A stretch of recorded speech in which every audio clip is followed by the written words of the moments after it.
Hey y'all, I am live. How y'all doing? Happy holidays. Happy Sagittarius season. Hope everybody's doing well. I see there's a few people already up in here. Let me see. Hey, Dr. Ken, we got a Diggable Planet up in the house. You're the first one. Hey, East African Queen.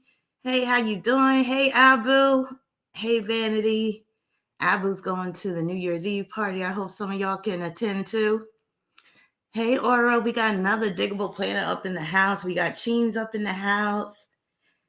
You said Andrew Tate's new fave saying haram. Oh, we're going to have to get into that. You said dude tries so hard to be the alpha male image. Wonder if Rod's going to find some gay stuff in his chart. Well, we'll see about that. Hey, Shantae, how you doing? Thank you so much for the happy belated birthday wish. Happy birthday to you, Sagittarius sister.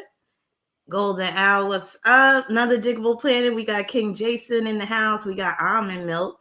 We got Josh. You said this guy is 6 days younger than you. Okay. What's up, Indigo? We got another Diggable Planet up in the house. We got Queen Dara D, another Diggable Planet. Thank you so much for the happy birthday wish. Yes, hit that like button because you know this is going to be fire. Hey, Vanessa, how you doing? Hey, Daniel. Hey, Aquarian Essence. Oh, yeah, I'm having a New Year's Eve party. Here's the link. I'm about to post the link right here. But if you're a Diggable Planet, you get in free. So you don't have to buy a ticket. I'll be posting a link in the Diggable Planet community tab on the day of the party. If you're a patron, a member of my Patreon, you get in free too. Anybody else, you just have to purchase a ticket. Hey, Crown Crystal, how you doing? SMA. Hey, Emily. Hey, Rise of Phoenix. We got Brandon up in the house. The Scar Al. Janelle, what's up? Adrian, what's up? CP, Shamika, what's up? Yes, Sagittarius, stand up. Big up, Selector. Yes. All right, who else we got? We got Sun in the Knife. What's up, Sun in the Knife? We got Jacqueline. We got Nacho Lover. Hey, Derek. Got your messages. I'll respond to them soon. You said, I was imagining you talking about this turd and it happened. Did anyone recommend this? Well, a few people asked me to do him months ago. And I'm like, what better time to do it but Sagittarius season? I mean, I'm not proud that he's a Sagittarius. I mean, kind of embarrassed. That secondhand embarrassment. Hey, Siobhan, what's up? Hey, Vanessa. You said, hi, is there a man at my job playing eye tag with me? I wanted to know if me and him will ever get it on at some point. All right. Let's see. This is interesting. Will you and this man that are playing eye tag ever get it on? Let's get it on. Hey, is anybody in the holiday spirit? I might be singing some Christmas carols. Like chestnuts roasting on an open fire. Y'all know this one. Jack Frost nipping at your nose. Yuletide carols being sung by a choir. And folks dressed up like Eskimos. Sing, everybody knows a turkey and some mistletoe. All right, we're going to see what it be. Vanessa, I think that was you. Hold on, let me highlight. Hey, Cameron, what's up? We got NYC Black Honey. Hey, Keone, what's up? All right, where's your question? Hold on. Okay, here it is. Helps to make the season bright. Tiny tots with their eyes all aglow will find it hard to sleep tonight. They know that Santa's on his way. Y'all could get it on, but it's really up to you. So you really gonna have to, play up the flirting. You're gonna really have to kind of lay it on thicker than what you're doing. And it looked like it could be a one-shot deal. So don't expect anything serious to come of it. But it does look like you can get what you want if that's what you want. So go for it. They know that Santa's on his way. He's loaded lots of toys and goodies on his sleigh. You know, nobody ever really be questioning that whole Santa thing. Like, that shit is suspect as hell. You know, you bringing your kids to the mall, having them sit on some strange man's lap. People just automatically trust some man in a red and white suit with a long white beard. I'm like, nah, I'm cool. I never took my kids to see Santa. I don't play that shit. Y'all ever see that movie Bad Santa? And every mother's child is on the spot. Thank you for your super chat, Derek. You said, I want to ask, what could I be exceptional at with Chiron and Capricorn in the 8th house? Well, and that's a good word, exceptional, because that's Chiron, most definitely. So you could be exceptional in terms of business. That would be the most obvious.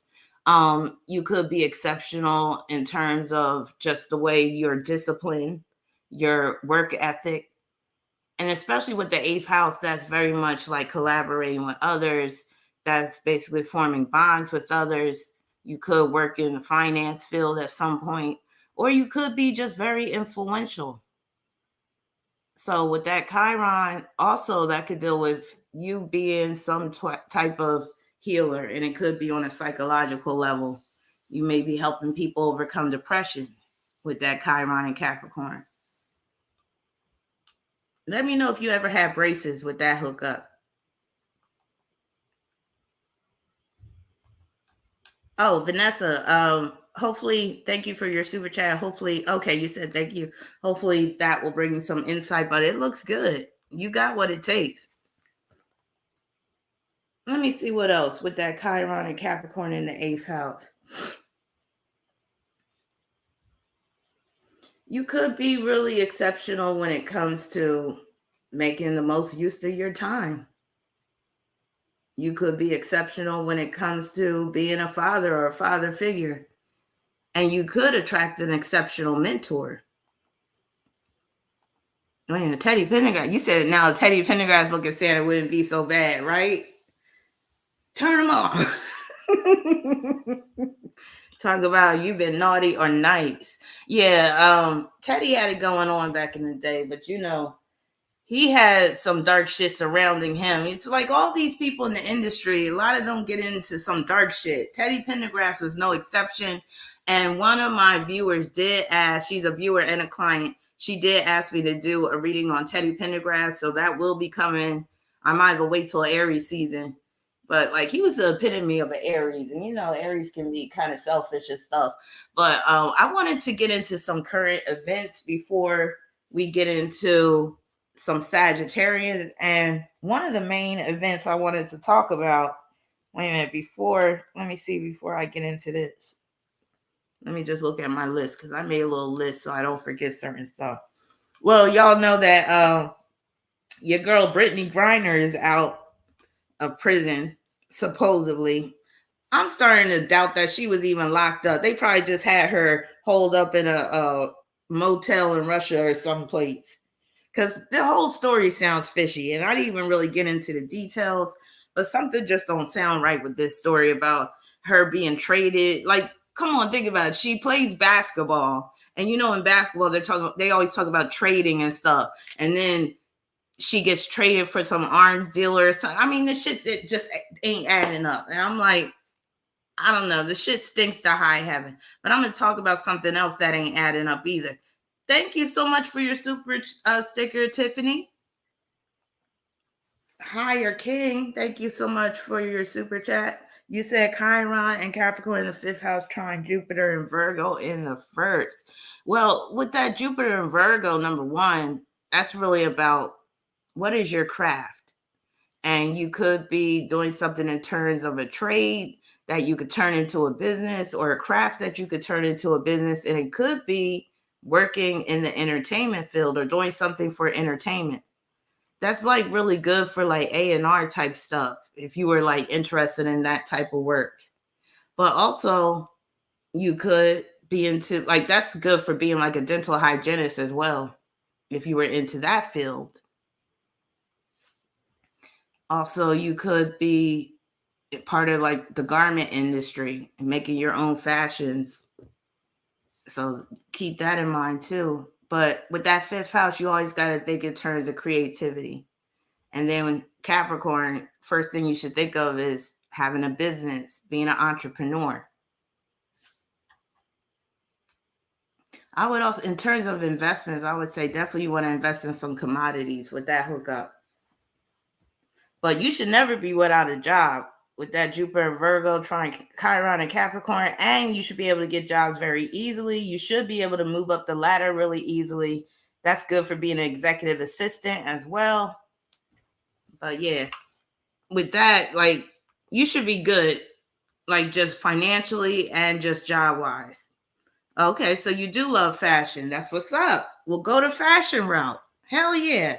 And with that Chiron and Capricorn, it's like you can deal with like some vintage fashions and bring them back and make them trendy again. Hell yeah. Because you know that Capricorn is all about vintage, antique, old school. And you said, yes, jobs are my best friend. Yeah. I love earth trines because earth trines will have you set. Let me tell you. And it's like, basically, you got to get in your own way and fuck things up when you got earth trines. When we're talking about money and the material side of life, that's what I'll say. Keone said, my Chiron is in Sag, my sciatica. Yeah. Sagittarius rules the sciatic nerve. And when you have Chiron and Sagittarius, there could be some damage to the sciatic nerve. It could be wounded. All right, there was some. Okay, so let's get into this current event. I know some of y'all wanted me to talk about it, and you know how I am, though. I really don't like to get into situations until some time has passed, but this has been on my mind, and I do want to get into this real quick. Actually, let me hit cancel.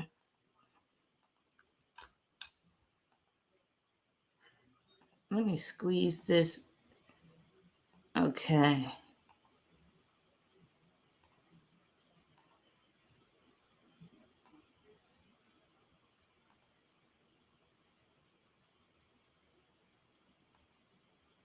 Jingle bell, jingle bell, jingle bell rock. All right. All right, so a lot of you guys already know that Stephen Twitch Boss recently passed away. And the last time I did a live stream when I was doing the Justin Bieber video, somebody had mentioned Twitch. And honestly, I thought they were talking about my computer trying to force me to do an update. Remind me tomorrow. Shoot. Somebody had mentioned Twitch because remember I had put Guess Who before the live stream? And somebody put Twitch. And I thought they were like Twitch, the platform, you know, the platform Twitch. Because honestly, I never heard about this guy. I didn't know who he was. So I don't watch the Ellen show. So I had no idea who this guy was. But obviously a lot of people did. And so when I found out that he died, of course, you know, when me and one of my students, we were looking at his chart and stuff, and we were talking about some things. And then, you know, the story is that he committed suicide. So let me just pull up a story about him just real quick on Wikipedia. And then I'll just give you my take on this situation. And it's not even like a full analysis on my part because I just like was glancing at his chart today, but some things stuck out that I just want to talk about. But let me read a little bit about his life. Queen Daughter D said, Twitch used to dance on So You Think You Could Dance. This bothered me so much. Stephen Twitch Boss. Stephen Laurel Twitch Boss. September 29th, 1982. December 13, 2022, was an American freestyle hip-hop dancer, choreographer, actor, television producer, and television personality. First of all, you know, him being a Libra, that's dancing all day. Libra makes for a very good dancer. And Libra is just very much about music and the arts and all that. In 2008, he finished in second place on the American version of So You Think You Can Dance. From 2014 to May 2022, he was featured on the Ellen DeGeneres Show as a co-host, and he was also a co-executive producer of the program. He was featured in Ellen's Games of Games as a sidekick to Degenerates. Between 2018 and 2020, he and his wife, Allison Holker, hosted Disney's fairy tale weddings on Freeform and Disney Plus. So, early life, not much they're saying about his early life, but that he graduated from Lee High School in 2000 and studied dance performance at Southern Union State Community College in Alabama. They get into his career a little bit. Not going to get into these details. Personal life. Says on December 10th, 2013, Boston fellow S.Y. So You Think You Could Dance alum Allison Holker married at Nigel Lithgow's Villa San Juliet Vineyard and Winery in Paso Robles, California. He also adopted Holker's daughter. Their son was born in March 2016, and their daughter was born in November 2019. Now, some of you guys can let me know if you know any details about his marriage. But from what I know, he was not having marriage difficulties at the time of his death. And the reason why I'm saying that is because that part is very important, especially being that he's a Libra. So, death. On December 13, 2022, Boss's wife, Allison Holker, informed officials at the Los Angeles Police Department that he had left their home without taking his car, which was unusual behavior. Police received a call about a shooting at the Oak Tree Inn in Encino, Los Angeles, where Boss was found dead after failing to check out of the hotel. His death was ruled a suicide. He was 40 years old. All right. So, when I first heard the story, I was like, oh, wow, suicide. That's tragic. And then when I looked at his chart and I saw that he had a Capricorn South node, I was like, oh, well, there it is. You know, I'm sure he was depressed, especially because Mercury and the Sun are squaring that Capricorn South node. And that can deal with somebody that is prone to depression. And it could be even prolonged depression. But then I saw this one video, and I'm about to show you the video. And it's this one video that made me start to raise an eyebrow. And mind you, I was trying my hardest not to go the conspiracy route because I have to admit, I am a conspiracy theorist, but I also have that Capricorn side, and I try to be very stoic and skeptical a lot of times. And I try to rule a lot of things out first before I start with the whole conspiracy theories and stuff. So, mind you, I'm just going along with, the whole story with the suicide. And then I come upon this video. Let me just show y'all. And actually, I have to stop sharing and sharing again so y'all be able to hear the video. So let me share audio system.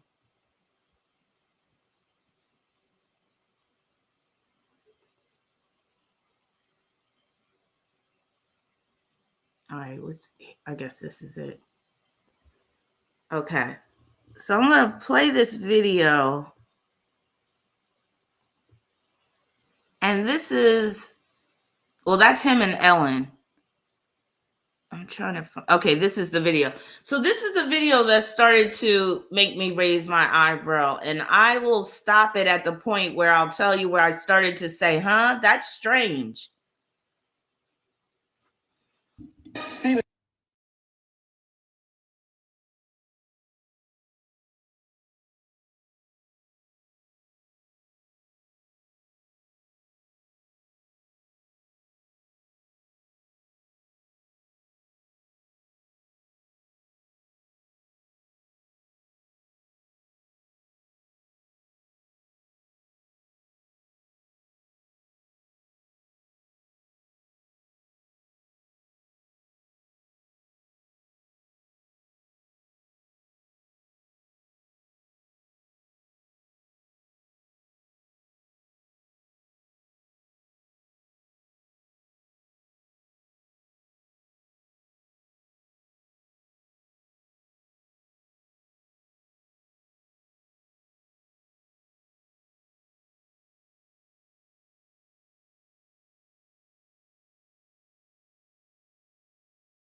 Hold on, y'all can't hear the sound?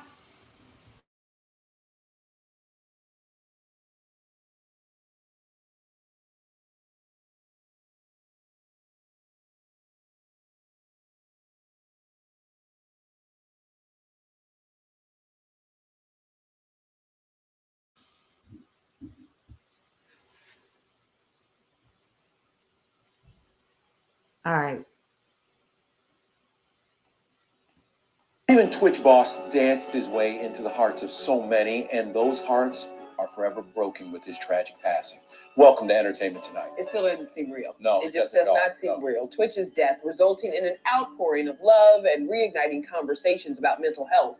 This, as family and friends try to make sense of life without him. Such a painful reminder that you never, ever know what people are going to. Hey, listen, I think people have to just stop assuming that when you see people on television that they're okay, especially with the dancing. I mean, dancing is such a symbol of freedom and happiness and joy. I, like the rest of the world, am shocked by the death of Stephen Boss, Twitch. He was obviously suffering with mental health issues, and it's a big, big, big problem in the United States. E.T. has learned Twitch's autopsy occurred yesterday. The medical examiner's office has confirmed that the 40-year-old died from a self-inflicted gunshot wound to the head. His body was discovered here at this Encino motel less than a mile from where Twitch lived with his wife Allison and their 3 children. That's where his family has come together to grieve. Both Twitch's mom and Allison's were spotted yesterday outside the home. Twitch's former co-star Channing Tatum shared his heartbreak, posting this pic from the set of Magic Mike XXL and writing, "I have no words, there aren't any. My head or heart cannot understand this." Channing told me he was in awe of Twitch's moves. Unreal when he dances. Like my mouth is just on the floor like the whole time. He's gonna blow people's mind in this movie. He's like Neo inside the Matrix, inside the song. It's pretty extraordinary. This morning, Ellen posted a tribute clip from the second to last day of her show. Something that I always remember is that you gave me a place where I could just be myself, you know what I mean? And speaking of Ellen, Rosie O'Donnell was candid, shutting down false conspiracy theories that point fingers at Ellen and even the Illuminati. This is. There's no like Hollywood cabal that's out killing people, and why the hell would they? What could he possibly have seen or known at the Ellen show? What, that she was not nice to her staff? Everyone knows that. Ding, ding, ding. That is what made me raise an eyebrow. That right there. Rosie O'Donnell's statement. When I saw that shit, I was like, ho, ho, ho. I was like, I didn't even hear nobody talking about Illuminati shit until she mentioned it. I was like, why does it seem like she's trying to clean shit up? Why is she mentioning the Ellen show and something that he did not see? He didn't see nothing. Let's play that part again. Let's play it again. This right here, incriminating if you ask me. Illuminati. This is. There's no like Hollywood cabal that's out killing people, and why the hell would they? What could he possibly have seen or known at the Ellen show? What, that she was not nice to her staff? Everyone knows that. Also getting real, Tyler Perry, who opened up about his own past suicide attempts. I'm a living witness. You can make it through it. And I'm so glad that night. Oh, shut up. He don't seem sincere either. Now, again, so that is what really made me raise an eyebrow. Again, before that, I was very much going along with the official story. Like, oh, okay, how sad he committed suicide. I understand with that Capricorn South Node, especially with his Sun and Mercury squaring that South Node. But you know what I say when it comes to aspects in a chart, there are multiple possible manifestations of these aspects. So I'm going to break down how these aspects, these squares that I'm talking about, could also play out. Keone said they had the ability to control new electric cars remotely and had no control of the car moments before the crash. Yes. We're going to talk about Anne Heche and how she was connected to Ellen, but I might do a separate reading on that. So then I came upon, actually, before I even, let me talk about some of what's in his chart before I play this next video.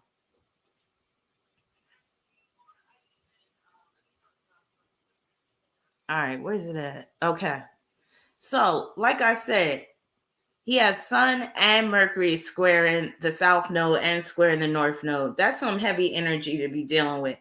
And like I said, that could trigger depression. And the reason why I asked about his relationship, his marriage, was because his marriage, like if he was going through a divorce or if he was like beefing with his wife all the time, that would send him into depression more than likely because he's a Libra. So you always got to ask, okay, what's triggering the depression? And that could be, again, him and his wife on a rocky at a rocky point. So if him and his wife were on good terms, if they were doing well with each other, then you got to ask yourself, okay, how else are these squares playing out? Now, one of the things that Capricorn South Node has to work, be concerned with is getting fucked over on the job, because Capricorn deals with career, it deals with work. And oftentimes there's karmic debt dealing with one's career, one's bosses in particular. Ellen was his boss. And I'm not saying, she's responsible or anything, but I'm just laying it out there, the potential. So that Capricorn South Node can get him into trouble if he doesn't obey his master or obey his boss or do something that somebody that has an authority over him wants him to do. Now, Capricorn is also the sign of silence. It's the sign of censorship. It's the sign where somebody's telling you, be quiet. I always say to my astrology students, with Capricorn South Node, it's one of two approaches. It's either the carrot or the stick. The carrot is enticement. Oh, if you do this, then you get this reward in return. And the stick is, if you don't do this, you're going to get this punishment in return. So you see where I'm going with this? Now, with Mercury conjoined to that sun, but especially Mercury is dealing with communication. It's dealing with information. It's dealing with what he says. It's dealing with him basically talking to people. It's dealing with what he knows, but also what he's witnessed and what he's seen. So again, I'm thinking back to what Rosie O'Donnell said. She was like, oh, he didn't see anything. He didn't hear anything on the Ellen show or whatever like that. And again, I'm like, nobody was even talking about that, or at least it wasn't being talked about in the mainstream. So why would she feel it necessary to bring that up? So with Mercury squaring that South Node in Capricorn, that's like being silenced. That's like somebody saying, you know what, if you don't shut your mouth, if you don't stop talking, or it could be you got this information and somebody's going to make sure you don't talk. Also, the race theme comes into play. And I thought it was interesting that shortly before he died, he did make some posts on social media talking about the Jacob Blake situation. And he was pretty upset about that. So he is very much on the activist end with that moon in Aquarius. And he also has Mars conjunct Uranus in Sagittarius, which can make him quite the activist, not just the activist, the passionate, fervent activist. And the more I was looking at his chart, I was like, wait a minute. I was like, okay, I know he has Mercury and the sun squaring his South Node, and that could lead to depression. But honestly, I was looking for suicidal aspects in his chart, and he really doesn't have any aspects that's really shouting at you, this person is prone to take their own life. Especially when I look at that Mars conjunct Uranus in Sagittarius. Usually that produces a very strong-willed individual, somebody that's rebellious, and somebody that's not really going to crumble during hard times, where they're going to soldier through. Even if they're depressed, they're going to find ways to like overcome it, especially because we're talking about Sagittarius energy. With Sagittarius, we always be like, yo, there's a brighter day. We could get depressed, but it's like we will hope for a brighter day. We will be optimistic. We will basically believe that things will get better. We will always try to improve. So that's why I'm like really scratching my head. Like he really don't have aspects in his chart that could deal with suicide, but he does got this aspect that could deal with murder. Hello. And I'm talking about Chiron conjoined to Algol. Algol is a fixed star known as the demon star. and it can manifest as murder. One of its manifestations is murder. Also violence, beheading, strangulation, danger to the throat, danger to the neck. They say he shot himself in the head, but again, even when I look at the transits that were going down on the day that he died, I'm not really seeing transits that deal with where he shot himself in the head. More so, I'm seeing where somebody looked like somebody shot him with Chiron and Aries opposing his Mercury. Also, he could have been drugged, and she said that he was acting funny. And he does have a Neptune transit, Neptune making a quincunx with his Saturn. Unfortunately, I don't know what time he was born, but another thing that stands out too, the Scorpio South Node was conjoined to his Jupiter in Scorpio, and that could be a hit. That could be execution. That could be some type of justice that's being carried out, but that can also deal with the investigation. But I was wondering, I was like, was he under investigation already? Was he being asked questions because he has details about somebody? When you got Venus in Virgo, he got Venus in Virgo. That's like you got details about people. And his Venus is square in Neptune. And with that, that's like he has seen some shit on the Ellen show. Or maybe not the Ellen show, but on other shows that he's worked on. Because, you know, Virgo deals with work. Venus and Virgo could be a co-worker, or it could just be the scene at work, how, you know, things are basically set at work. And then with Venus square Neptune, that's like some shady shit going down. That's like he got details, but he has to keep it secret. So again, this is why I'm asking, was he going through shit with his wife? Because if he wasn't, like, I will say, if we take out the conspiracy part, Venus square Neptune could deal with some things like he could be cheating on his wife, or he could have a drug or alcohol addiction, or he could have some other secrets, maybe trying to hide money or whatever like that, or even have money problems. More than likely he does overspend or whatever.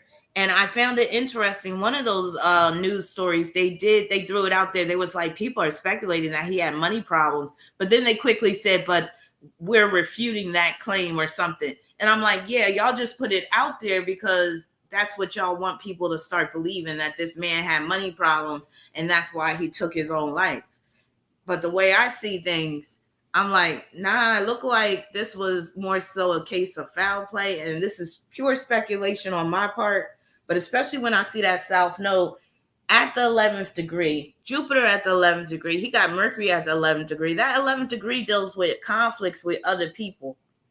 And it could deal with where you're standing firm on your beliefs or what you know or who you are, and somebody else is butting heads with you. And if you're not willing to back down, you could end up on the losing end. Or if you're not willing to subdue yourself, you could be on the losing end. And with his Mars conjunct Uranus, he also has Moon square Chiron in his natal chart. He was somebody that was a nonconformist, in my opinion. So he wasn't the type of person that was always going to go along to get along, even though he was a Libra. And when you're a Capricorn South Node, there may come a time where you have to stand up for yourself against your bosses or against someone who has authority over you. And you got to do what's right to the heart, what feels right for you personally. That's that Cancer North Node. So I say all this to say something ain't right. Something's real fishy with this. I was trying to go along with the official story, but shit just is not adding up at all. Chiron was also approaching a square to his nodes, and it had squared his nodes already prior, which lets me know that this shit had been going on for a minute. And he could have been trying to hide out or trying to evade these people or whoever that was after him. But when I see that Scorpio South Node on Jupiter, the first thing I thought of, I was like, that seemed like some type of mob hit. But again, that's just that. I don't want to tarry too long in this area, but let me just play this other video and then y'all see what I'm talking about. And I found this video today and I was like, wow. Now this video is of a guy that claims to be was friends with Steven Twitch. Let me know. Press 1 if y'all can hear the video when I when I push play.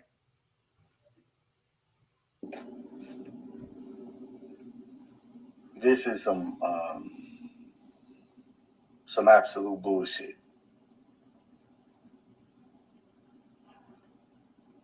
Boss, there's no way I can believe that he committed suicide. Period. There's no way. No way. Like, this was the first nigga I met when my family moved to Montgomery, Alabama. Him and John. I met this nigga at a school dance. And he found out, he was like, hey, where you from? I'm from Louisiana. And he's like, show me all the shit that y'all do there. So I'm showing him the Beanie Weenie, the Hollywood, all the shit that we did in Shreveport that I knew.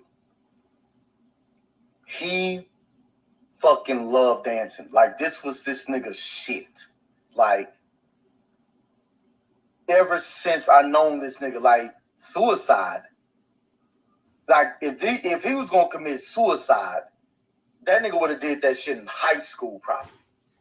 Because this nigga in high school joined the girls' dance team. And I know motherfuckers was fucking with him at Lehigh because niggas was fucking with niggas that knew him. Like me. And talking shit about him. And arguments and shit I got with motherfuckers that tell these motherfuckers set that shit up that they talk about because they don't know him. Ain't no telling the shit that he was going through when he was there. Dancing, being the only nigga dancing with girls. And the way they was looking at him. And the shit they was talking. Like, no one on this fucking earth believed this nigga was gonna be what he ended up being. No one thought that this nigga coming out of Montgomery, Alabama, dancing was gonna make this nigga what he is. Period. Like, that nigga loved this shit. He lived for it. He breathed it. Any motherfucker that know him know that dancing is this nigga whole life. That's all that nigga wanted to do. And that nigga succeeded at it. Became famous at it. Became the motherfucker at it. He is a bit hardcore with it, but I understand he's upset. He doesn't believe the official story, and neither do I. So I just wanted to talk about that. Somebody was like, I thought this was for Sagittarius season. Yeah, but we got to do a warm-up first. I wanted to get into some current events. So without further ado, we will get into Sagittarius. Queen Doris D said, I don't believe it either. Hey, Sarah, how you doing? Hey, Tara. Sarah and Tara up in the house. Hey, Lala. Yeah, he's definitely passionate about what he's saying. Yeah. And again, if that was my friend, I would probably be sounding the same way. Maybe not as rough around the edges with it, but I would be upset too. And again, shit just doesn't seem right. All right, so let's get into Sagittarius. So as y'all can see in the thumbnail, I will be talking about Andrew Tate. But before we get into Andrew Tate, I want to talk about some other Sagittarians that are out of pocket, as somebody had mentioned in the comments. Shavana, wait, was it Shavana say he was out of pocket? But yeah, so, Sagittarius, I'll say, is one of the most spectacular signs. I mean, not to toot my own horn, but, Sagittarius is about being extraordinary. Sagittarius is about being the best that they can be. Sagittarius is very much about self-improvement. And I always say Sag can be competitive, but usually Sag's biggest competitor is with themselves. So it's like, as a Sagittarius, I'm always striving for bigger and better things. Sagittarius is growth, it's abundance, it's wealth, but it's also generosity. Sagittarius is one of the most generous signs out there. And of course, I'm talking about the light side of Sagittarius right now. Sagittarius is one of the most forgiving signs, one of the most easygoing signs, one of the dopest signs. A lot of Sagittarians are multi-talented. Sagittarius, of course, is adventurous, but spiritual at the same time. Very intellectual, but also philosophical. You could joke around with a Sagittarius all the time because they're natural comedians, but then they also have a serious side where they start pontificating about the world and the universe and God and the devil and all types of stuff. And yeah, Sagittarius brings that understanding. Sagittarius is the professor. It's a good teacher. And Sagittarius, will help to make you believe that there is another chance or there is hope because of the optimism that Sagittarius brings. And most of all, Sagittarius is representing God and the divine and that Godhead. Sagittarius is Zeus, Jupiter. So with that being said, sometimes, especially that godly theme that comes with Sagittarius gets taken too far. It gets out of hand in some folks, and then they develop a God complex. So a lot of these people that I'm going to show you have these God complexes, and with that, it's like it's no holds barred after that. They're just going to run with it and go wild with it. And Sagittarius is a mutable sign, and I always say those mutable signs are like runaway trains, especially Sagittarius. And it reminds me of when I was a kid, when I was real little, and I would have a hard time going to sleep. And Sagittarius does rule insomnia, and I would just lay in my bed and pretend like I was in a train car, just traveling to anywhere, and then I would wake up in some foreign destination or something like that. But yeah, I still want to take one of those luxury train rides, where you spin a grip on a nice cabin and you have a nice dinner on the train and all that stuff. I don't know when I'm going to get to do that. But with my progressed moon in Libra now, I am going to be going out more, enjoying myself more. That's one thing I did want to ask y'all. I plan on taking a cruise next year. I'm not sure exactly when. It will be my first cruise ever. So if I happen to like that cruise, would y'all be open to doing an astrology conference cruise at some point, as long as they don't break out another ether case? Because I ain't doing all that stuff to have to get on a ship. Right now, they're not doing no testing. They're not making you wear a mask, none of that. So I'm like, I better go now. So I might put together a little conference. We do a little cruise, might do a 3-day cruise somewhere. And you said, let's meet in NOLA. Yeah, so stay tuned for that. And of course, if I do take the cruise next year, I will document it and stuff. But of course, Sagittarius deals with travel, long distance travel. And also, Sagittarius is one of the least prejudiced signs. One of the least racist signs. Like Sagittarius and racism just don't mix. And that's why Sagittarius is very open to interracial relationships. And Sagittarius is very much about multiculturalism. This is why it clashes with Cancer. Because Cancer is race. Sagittarius is multiculturalism. And some people, they want to be insular when it comes to their race. If they live in an area where it's predominantly their own race, they kind of want to preserve that and keep it that way. But here comes Sagittarius, a bunch of immigrants coming in, a bunch of foreigners, and now people getting upset. Now, with that being said, let's get into some of the darker side of Sagittarius, and I'll provide some examples. All right. So having a high and mighty complex, that's on the dark side of Sagittarius. And, Sagittarius rules religion, including Christianity. And, religious people can come across as high and mighty, but even the non-religious Sagittarians, they can come across as high and mighty. Case in point, Jay-Z be trying to come across as high and mighty and act like he's some godly figure and above. I'm just like, he get on my goddamn nerve. So the pedestal syndrome. You know, Sagittarius wants to be seen as special. And again, Sagittarius wants to be seen as extraordinary. So with that, you know, if you're special, if you're extraordinary, you might feel like you deserve to be put on a pedestal. Or sometimes Sagittarius will put other people that they look up to on a pedestal, even a love interest. I've had that problem.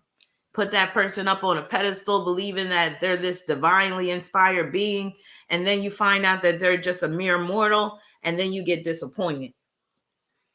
God complex, like I said, Sagittarius is prone to exaggerations, exaggerating their accomplishments, exaggerating their strengths, exaggerating when telling stories, can have a grandiose sense of self, overblown ego. Excess is a major theme. Sagittarius can't get enough. Very excessive. Careless is a big one. Having this la-di-da attitude. And that's one of the similarities with Gemini, you know, the opposite sign of Sagittarius. So both of the signs can be very careless and cavalier. I always say, you know, Gemini can be more on the flippant end. Thanks for becoming a diggable planet, Chelsea. Gemini could be on the flippant devil may care end, and Sagittarius oftentimes is like, I could care less about these petty concerns. And sometimes these concerns aren't petty. Insatiable. So again, that goes with the excess and the greed. Can't get enough. Hyperactive. Renegade. Acts like they're above the law. Having a fire and brimstone type of temper will fuck shit up. Again, the mutable signs, they're prone to extreme acts of violence. Sagittarius is no exception.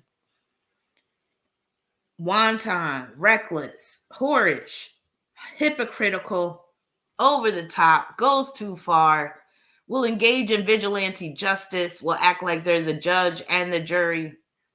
Zealotry, like religious zealots, and fanaticism.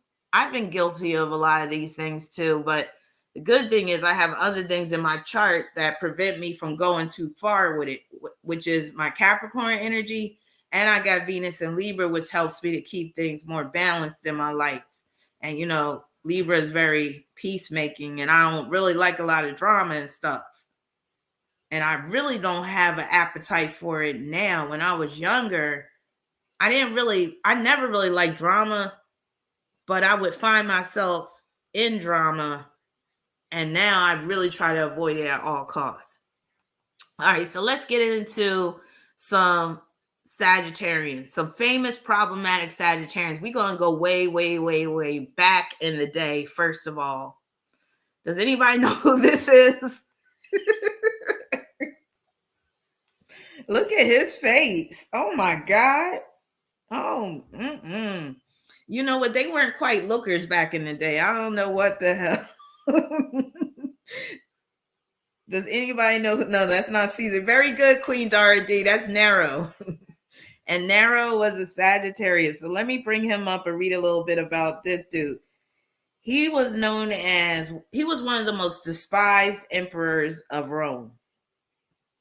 So Nero, Claudius, Caesar, Augustus, Germanicus, born Lucius Domitius Ahenobarbus, born December 15th, 37 AD. So we going way, way, way back in the day. But this will just show you that Sagittarius has been wilding out since the beginning of time. The golden house says, why does he have that facial expression? Because he about to roast somebody. Look, he looking at somebody, he about to roast them. All right, so it says, he was adopted by the Roman Emperor Claudius at the age of 13. How about Sagittarius rules adoption? So again, let me read this again. He was adopted by the Roman Emperor Claudius at the age of 13 and succeeded him on the throne. Let me see if he got anything at the 13th degree.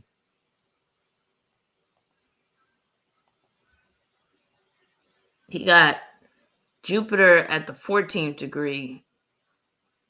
Does he have any house cuss?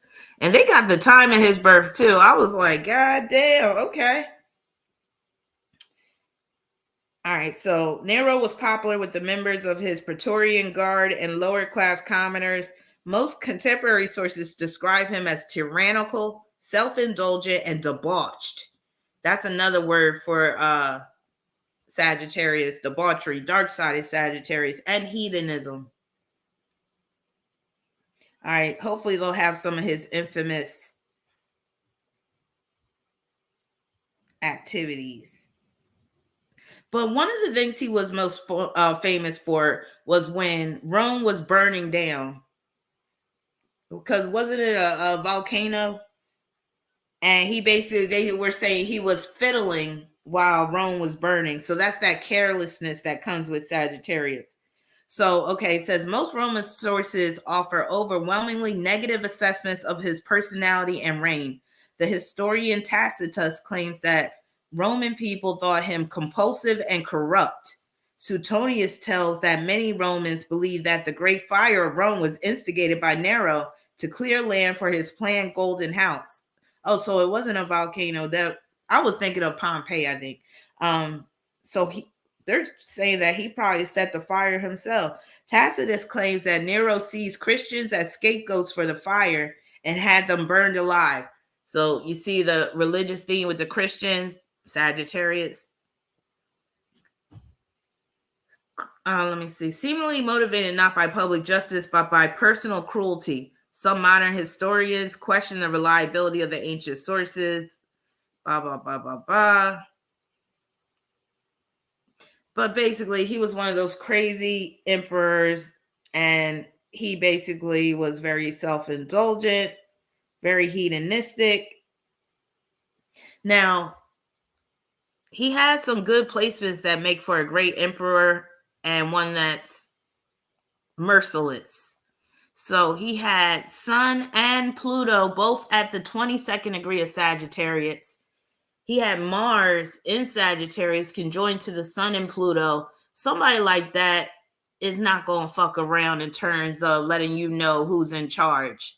Like, that's somebody, like, you pissed them off once, they going to sentence you to death or whatever and laugh about it. Like, he was that type of person. And he had Sun square Saturn. That could be somebody that is just really cruel, mean, unloving, sadistic.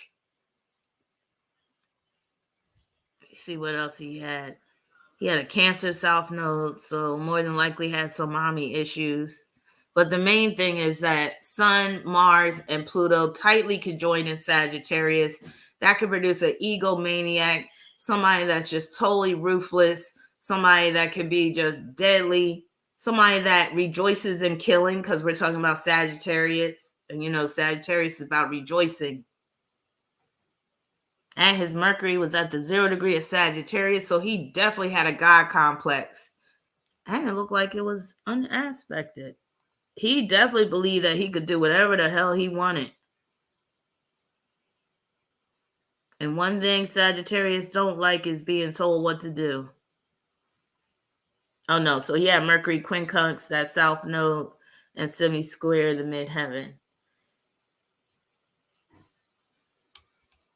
All right, moving along. That Venus in Capricorn could have made him really stingy too. So here's another. Now, this is how he would have looked if he had skin, according to, I guess, archaeologists or whatever. So as you can see, not a very good looking dude.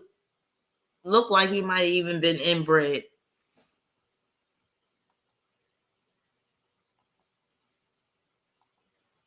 All right, anybody know who that is? I think I talked about him last Sagittarius season.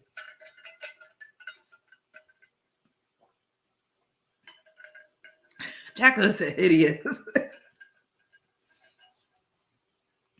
Yes, Derek, that is Stalin.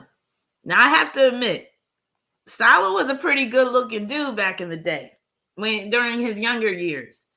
But this just goes to show you that some good-looking people can be absolute evil. Now, when it comes to crazy, despotic leaders, the tyrants, the dictators, the evil ones, they always want to throw Hitler up in there. You rarely hear them talk about Joseph Stalin, but Joseph Stalin, I think he killed more people than Hitler did. So let me read about a little bit about Joseph Stalin real quick, especially in terms of his crimes against humanity. So he committed some serious crimes against humanity, and it shows in his chart. And he definitely had a God complex too. Yes, good looking, but don't be fooled.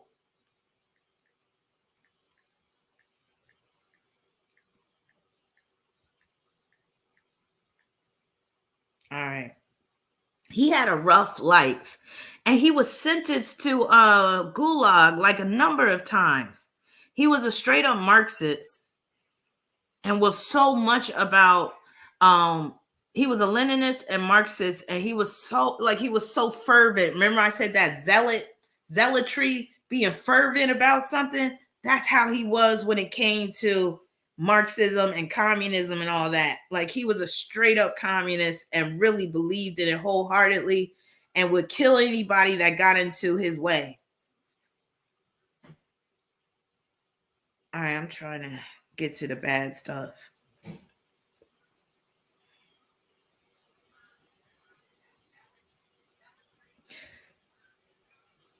All right, so his look like his father by faith, probably. Okay. This is so long. Jesus Christ.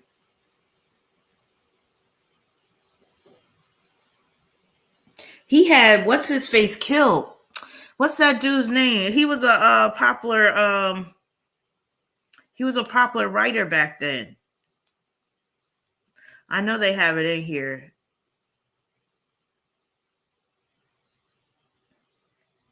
He was arrested a number of times. Oh, and his whole thing was striking fear in people. Like, he was really about political warfare, like actually going to war to take over.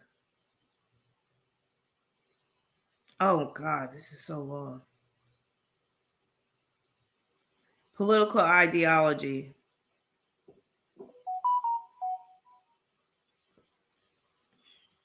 So he was even acting a fool on his deathbed. Let me see. But anyway, this is just too long to get into.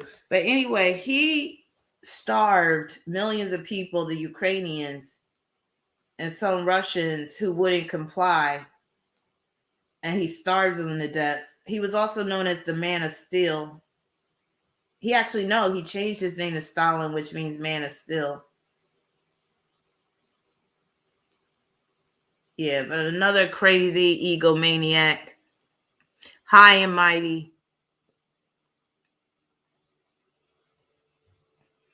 So Stalin had Sun conjunct Venus in Sagittarius, squaring Saturn. So do you see the commonality? Both Nero and Stalin had Sun square Saturn. And that can produce a despotic leader. All right, moving along. Of course, we got Ted Bundy. I'm not even going to get deep into his chart. I should do a separate reading on him. I don't think I ever have, but I know I've talked about him a few times. He's one of the most prolific serial killers there is. Let me see how many women he killed. His victims were exclusively women, I believe, and it all stemmed from him wanting to take vigilante justice out on his girlfriend who broke up with him. So the women that he was killing shared similar traits, physical traits, to his ex-girlfriend. Theodore Robert Bundy was an American serial killer who kidnapped, raped, and murdered numerous young women and girls during the 1970s and possibly earlier. After more than a decade of denials, he confessed to 30 murders committed in 7 states between 1974 and 1978. So they said he confessed to 30 murders, but it was probably more than that. And he was the type of sicko that would go back to the scene of the crime and sometimes abuse the corpse, or just like get sexually aroused over that corpse.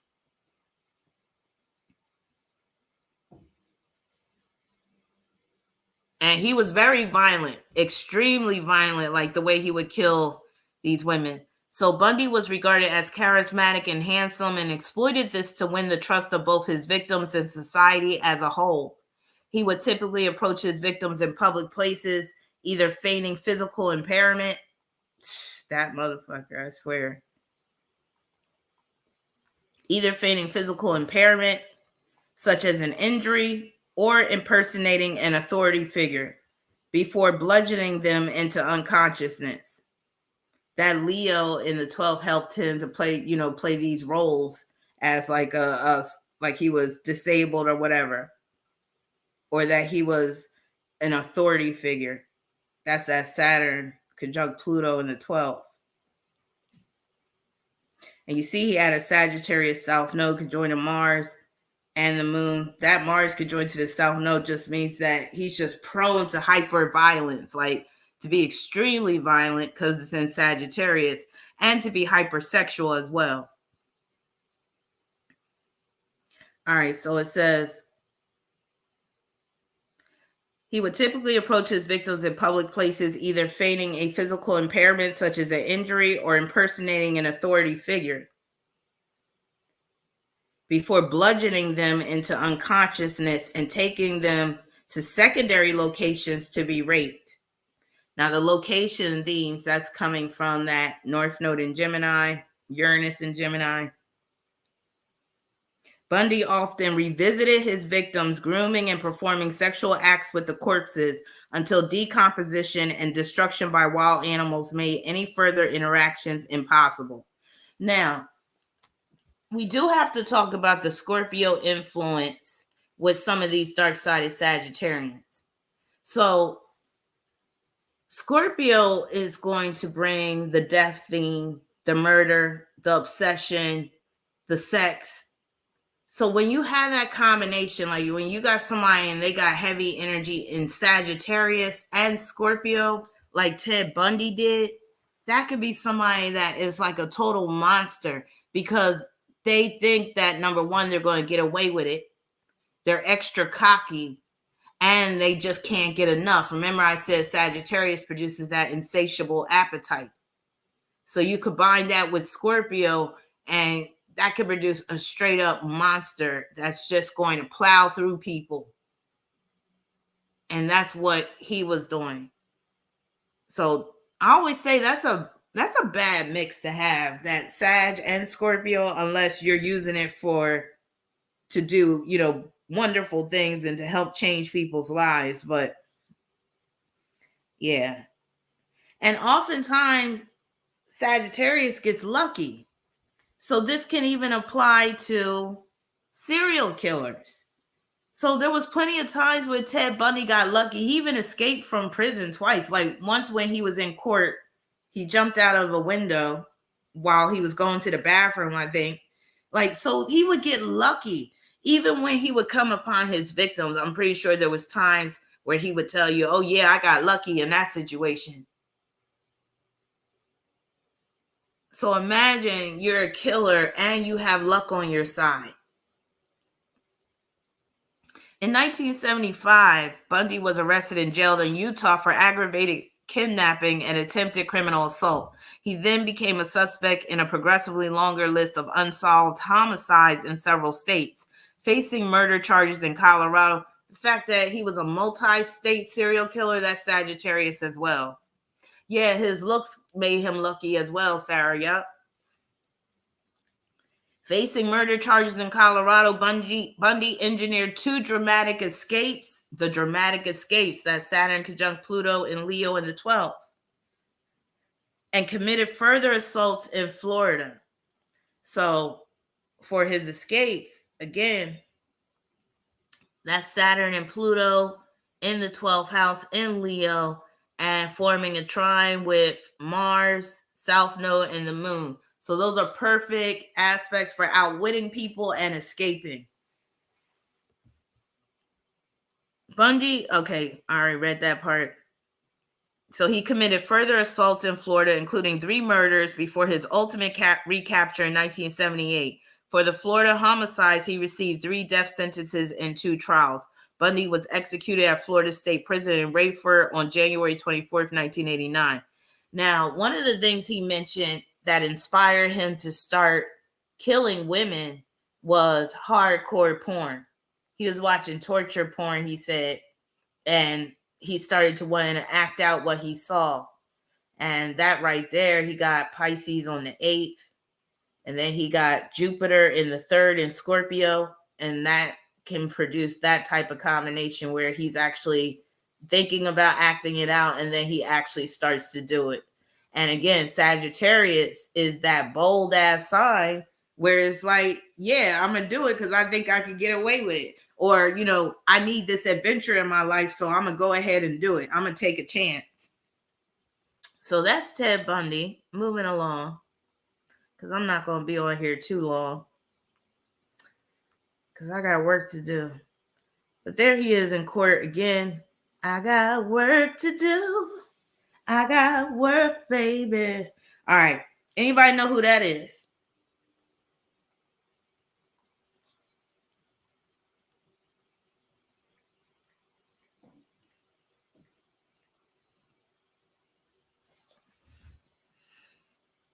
Anybody know who this lovely gentleman is?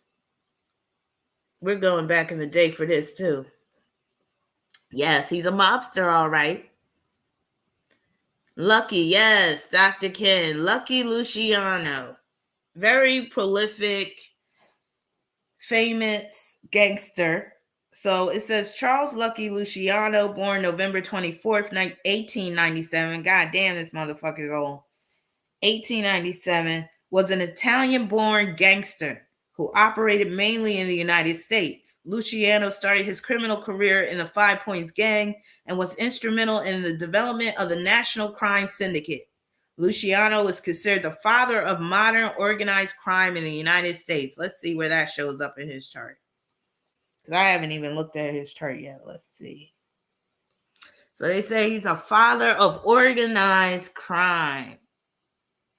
So he does have Sun conjunct Saturn.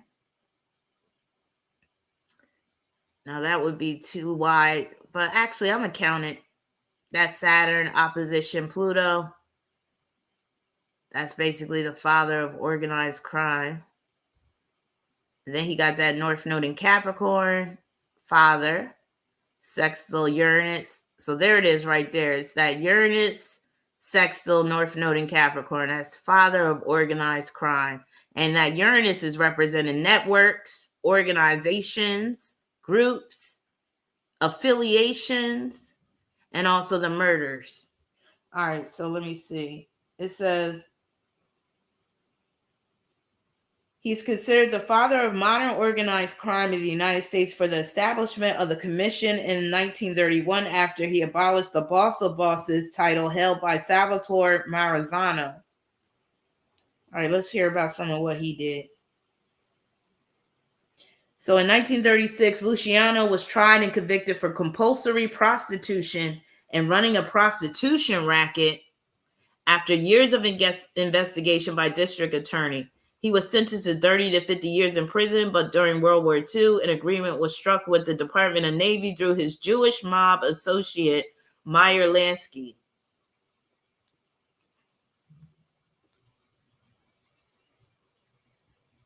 All right.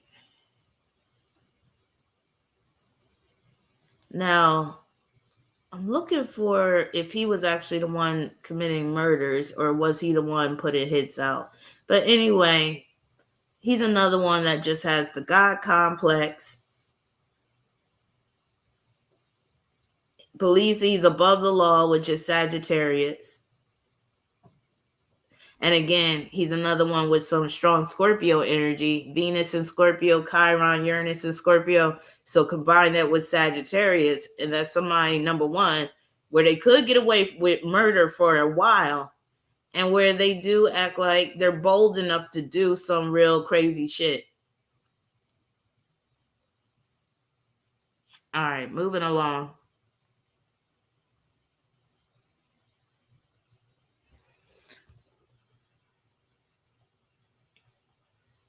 So there he is right there again. And here he is older. Not a great looking guy.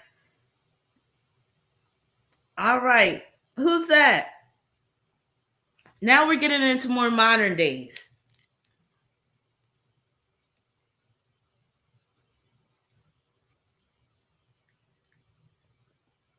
And he passed away this year, didn't he?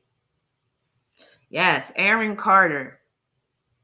So Aaron Carter, Sagittarius, he's a 7. So when I found out that he was a 7, I was like, makes a lot of sense, because 7, that's music, but it can also deal with addiction. It can deal with drugs, alcohol, substance abuse. But also 7 is the number of sacrifice. So let's read about him real quick. Aaron Charles Carter, born December 7th, 1987, died November 5th, 2022, was an American singer and rapper. He came to fame as a teen pop singer in the late 1990s, establishing himself as a star among preteen and teenage audiences during the first years of the 21st century. Carter began performing at age 7 after the formation of his brother Nick's group, the Backstreet Boys, and released his self-titled debut album in 1997 at the age of 9. Let me go to his chart. He was on one of those programs, Ghost Stories. And his story was so interesting, and it dealt with the fact that he's a 7. Hold on. So he said that when he was little, his grandmother told him that when she dies, that she was going to prove that there was life after death. And I wholeheartedly believe him with this, with him being a 7 and also having that moon in Cancer, and it's opposing Neptune and Venus. So his grandmother had told him, she was like, when I die, I'm going to communicate with you so you know that life goes on after death. And he said when she died, sure enough, that's what happened. And I was like, wow, that's deep. But I'm not surprised, because he was a 7, had that Cancer moon, opposing Neptune.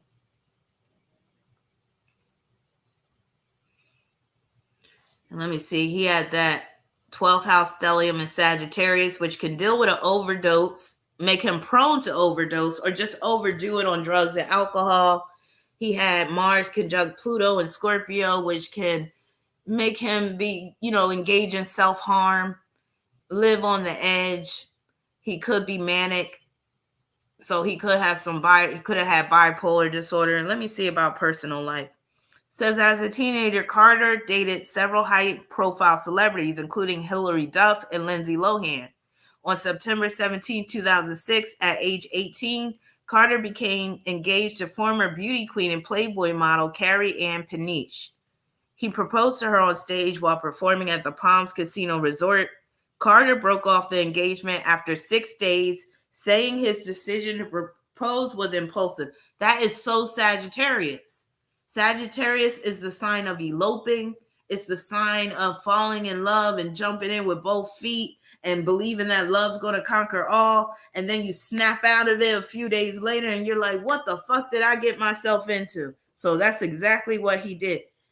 Another celebrity that did that was Mos Def. He's a Sagittarius. He had married this chick real quick. And then next thing you know, he's getting a divorce. Carter came out as bisexual on August 5th, 2017 through Twitter, and later that year on December 18th, that's today, he made a guest appearance on the podcast LGBTQ&A to discuss both his career and sexuality. He reaffirmed his bisexuality publicly on at least one other occasion, but said all his past relationships were with women. Sagittarius is one of those signs that could be open to bisexuality. And again, a lot of it's coming from the hedonistic nature of Sagittarius. So he had that Mars conjunct Pluto, which just makes him very sexual, period. But that could also mean that he was very much fond of anal sex. Let me see. Then he had Mars conjunct Pluto trine Moon. So that can make him very comfortable with talking about his sexuality. He had Venus conjunct Neptune in Capricorn, which makes me think that he was self-medicating with drugs and perhaps alcohol in order to self-medicate, to alleviate his depression. And that also deals with his singing career as well. So yeah, sad story. Let's read about his death. So he did have one son. His son was a Sagittarius as well, looks like, or either 29th degree Scorpio.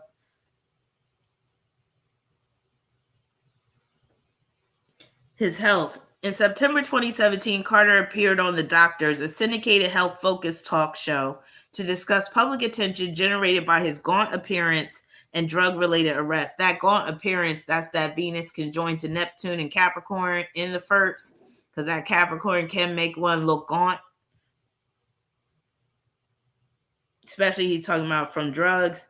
A series of tests revealed Carter was not suffering from cancer or any sexually transmitted disease, but he did have a candida infection. That's that Mars conjoining to Pluto and Scorpio. That conjunction, that'll attract all types of bugs. So I'm not surprised he had a candida infection. Carter tested negative for illegal drugs, but he tested positive for a mixture of benzodiazepines with opiates, a potentially dangerous combination of prescription medications that Carter said he took for anxiety and sleep. Carter was malnourished, so he's taking drugs for sleep. That's that Sagittarius stellium in the 12th house. Like I said, Sagittarius is the insomniac. So if you have Sagittarius in the 12th house, like I do, you could suffer from periods of insomnia. The longest I ever went without sleep, I think it was about 3 days. And by day 3, I was losing my mind. I couldn't, like, I was seeing things. It was getting really scary. And it was because I was dealing with a lot of anxiety during that time. And I could not go to sleep. It didn't matter what I was doing. Sleeping pills, nothing. And yeah. So I definitely can relate to that Sagittarius in the 12th where there's time you just can't sleep. The older I get now, shoot, I be going to bed around midnight sometimes like an old lady. And I'd be kind of embarrassed about it because Sagittarius is the night owl. But when you get older, you really need your sleep or it's going to catch up to you. Cameron said, Sun in the 12th trining ruler of Jupiter, ruler of the 3rd and 4th, explains how waited until the end to expose the alleged molestations by his brother and sister. Oh, I wonder if they're going to talk about it in this. So it says Carter was malnourished and underweight, 115 pounds, and was advised to enter a drug rehabilitation program and remain under medical care. He admitted himself to Aloe House, a treatment center in Malibu, California. In February 2018, he reported improvement and that his weight was 160 pounds. In 2019, Carter and his mother Jane appeared in the WeTV reality series Marriage Boot Camp.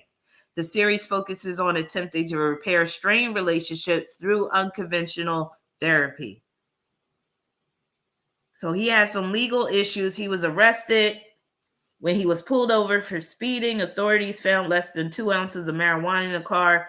Then he was arrested on suspicion of driving under the influence and marijuana. Then he pleaded no contest to reckless driving. Sagittarius with the reckless driving, very common. And he had Mercury and Sag in the 12th, which can deal with a DUI. On August 12, 2019, Carter was granted a restraining order against his girlfriend, Russian model Lena Valentina, after she reportedly tried to stab him. Interesting.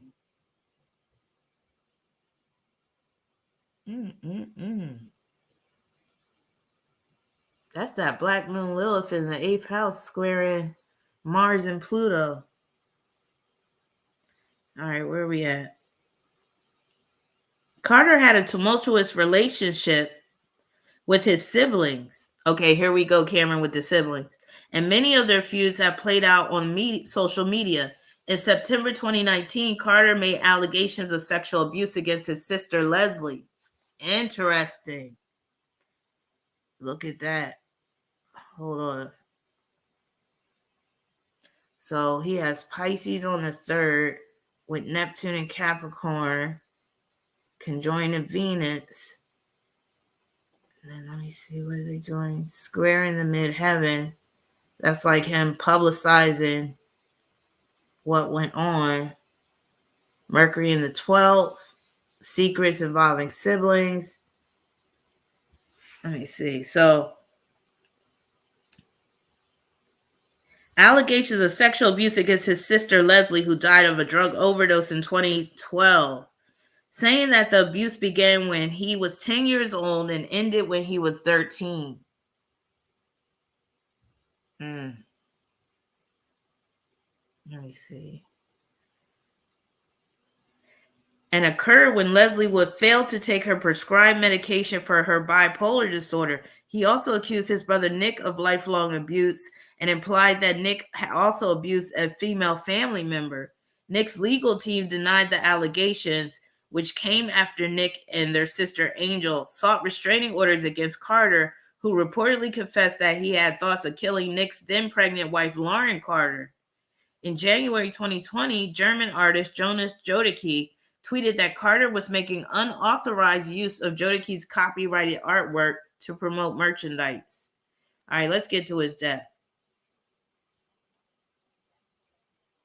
So he refused to be vaccinated for the ether. I don't want to say that word. And that could deal with that Mars conjunct Pluto squaring that Black Moon Lilith, but also that whole Thor's hammer. Mars, Pluto, sextile square North Node. Yeah. So on November 5th, 2022, Carter died at his home in Lancaster, California at age 34. His body was found in his bathtub by a housekeeper. Another bathtub situation. We've heard this one before. An autopsy was performed, but the cause of death was deferred pending a toxicology report. Carter was cremated on Wednesday, November 9th, 2022. His ashes are being held by his twin sister, Angel. According to death certificate, the first person to be notified of his death was his mother. Now, he does have Mercury sesqui square Jupiter, which could deal with an overdose with Mercury being in that 12th. But could this have been a case of foul play? I wouldn't rule it out, especially because he got Mars conjunct Pluto. All right, moving along. Sad story, tragic story. He didn't really have much of a chance because he started in the industry so young. So, I can't really fault guys like that who turned out bad because their life started off that way. He really didn't have much of a chance. He was left to the wolves, basically, and two of the wolves was his brother and sister. Moving along. All right, here's a little quote. It wouldn't be me if I didn't get a little nasty. Trey Songz. Now, I've talked about this fool before. I'm not going to get deep into this dude's chart, but I am just bringing him up because he has the excess thing going on with him. He can't get enough, and he believes that he should be above the law or above reproach, which has caused him to sexually assault women, sexually harass women. He got some charges. But has anybody followed up on these cases with Trey Songz? And again, Trey Songz, he's another one that has Sagittarius energy. His sun is in Sagittarius, but he also has heavy Scorpio energy with that Scorpio South Node could join the Saturn. And that can make him a sexual sadist. That can make him want to degrade people sexually. Like this shit right here. Where is it at? Remember this, y'all? Now, my thing is, if you want to have that type of sex life, go for it. But keep that shit in the bedroom. That's another problem with Sagittarius. Sagittarius can be too out in the open with shit. Put that shit away. Keep that shit behind closed doors. Nobody want to see your funky spit on your chest with two bitches licking it up. Nobody wants to see that shit, Trey. But again, sometimes Trey Sagittarius be wide open with it, and he's definitely one of those. He's very showy, ostentatious, which is another negative trait of Sagittarius, and he can't get enough. That's right, surviving Trey. That's all I'm going to say about this fool, because I already talked about him before. Now look who we have here. Let me get rid of this thing. Another troubled Sagittarius. And you know, some Sagittarians, they're so wild the fuck out where they need supervision. And she's one of them, as was shown through her conservatorship that her father had. And you notice once that conservatorship expired, she started wilding out again. Somebody really needs to supervise this chick. So, Brittany, what has she been up to? Well, she can't seem to keep her clothes on. She's always on Instagram or some other social media platform in the nude, showing off. So, of course, when I saw this shit, I'm like, okay. Like I said, Sagittarius can be really out in the open with this. But I was also like, that nudity, that's on some Aquarius shit, though. And guess what? Britney Spears got her moon in Aquarius at the 12th degree. And that 12th degree, that's like Sagittarius. So she's really out in the open, very liberated, very free with her nudity with that hookup. And then with that moon being in the 5th house, she's very much the exhibitionist. She's very comfortable, moon in Aquarius, being in the nude. And she wants everybody to see it with moon, trine, Saturn. That's her publicizing it. That's basically her showing off, being social with her body. And somebody like that, they need constant recognition. They need to stay relevant with that moon, Saturn and Libra being conjoined to Pluto. That Saturn conjunct Pluto is also pointing to her father's control over her. And again, once that control is lifted, she also has South Node in Capricorn conjoined to Venus. That's the father's control over the money too. So once that control is lifted, this is the court proceedings and all that. So once that control is lifted, she starts to go wild again. All that Sagittarius energy. She got Mercury conjunct Uranus, which can make her kind of unhinged, unpredictable, mentally unstable. You never know what the hell she's going to do. She got Mars in Virgo squaring Neptune. Somebody like that does need supervision. And that Mars in Virgo square Neptune can make her messy as hell too. Cleaning lady come over and she done fucked up the house once again. And as soon as the cleaning lady leaves, she fucks up the house again. So yeah, Brittany is a mess, but she's another one that really didn't have a chance because she was thrust out there early on in her life. She got that Jupiter in Scorpio, which can make her hypersexual, and where she could be dealing with some psychological issues with Jupiter squaring her nodes. So that's Brittany.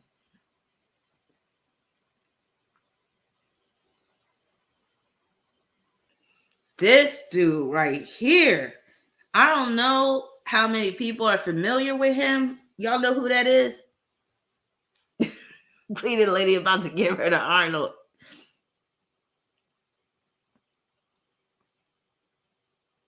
Does anybody know who this dude is?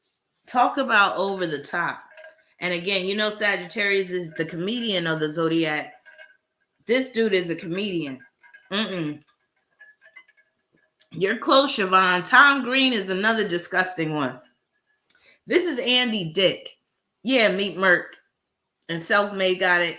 Andy Dick is a so-called comedian. I never thought he was funny, but he's one of those. He's like a comedian like Tom Green or Sacha Baron Cohen. He's like those type of comedians that do like the low-brow comedy and shit.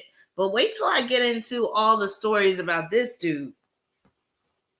So he's a dark-sided Sagittarius to the max. He's very much about excess. He's hedonistic. He's hypersexual, just hyperactive. Look at his eyes. And he reminds me of that guy from the UK, but a younger version. I always forget that guy's name, and I plan on doing a reading about him, a case study. Y'all remember when that story came out about that old ass pervert from the UK and he was hosting shows and stuff? Y'all remind me, what's that guy's name? Damn. I always forget that guy's name. Probably because I don't want to remember his name because he was that much of a pervert. Not Russell Brand. He's a real old dude. And he was visiting kids in the hospital and molesting them. Why can't I think of that guy's name? Jimmy Savine. Yes, him. All right, we're going to get into some of the scandals that Andy Dick has involved himself with.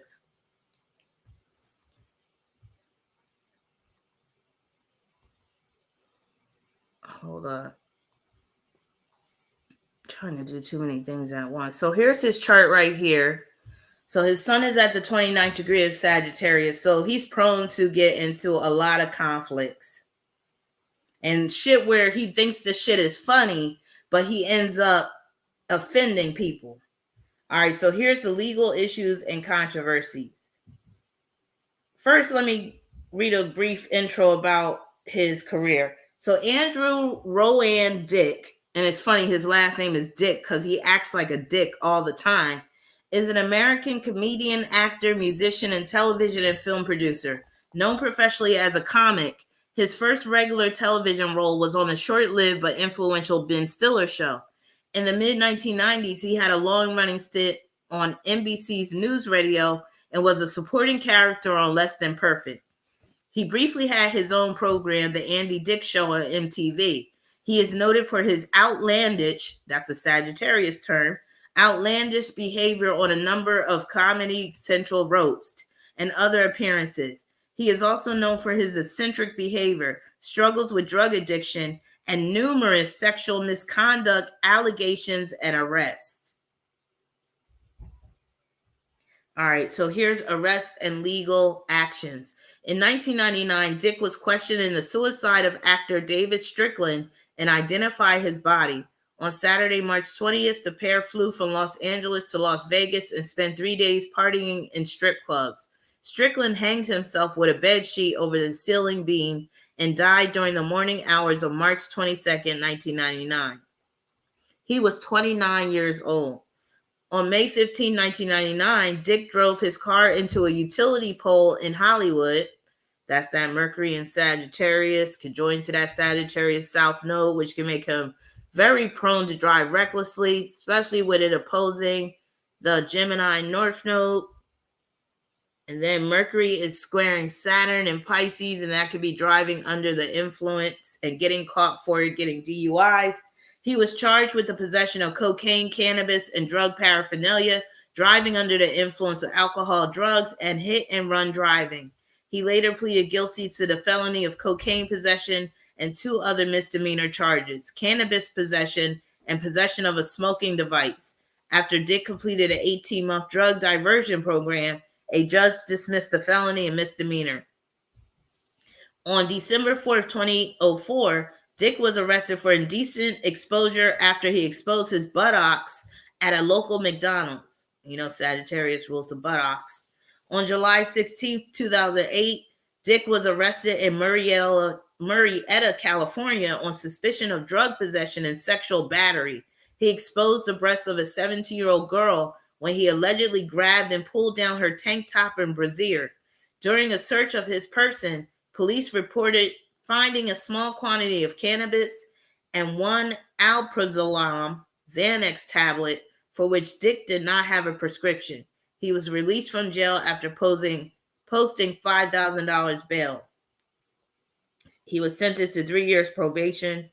On January 23rd, 2010, Dick was arrested about 4 a.m. at a bar in Huntington, West Virginia, on charges of sexual abuse after reportedly groping a bartender and patron.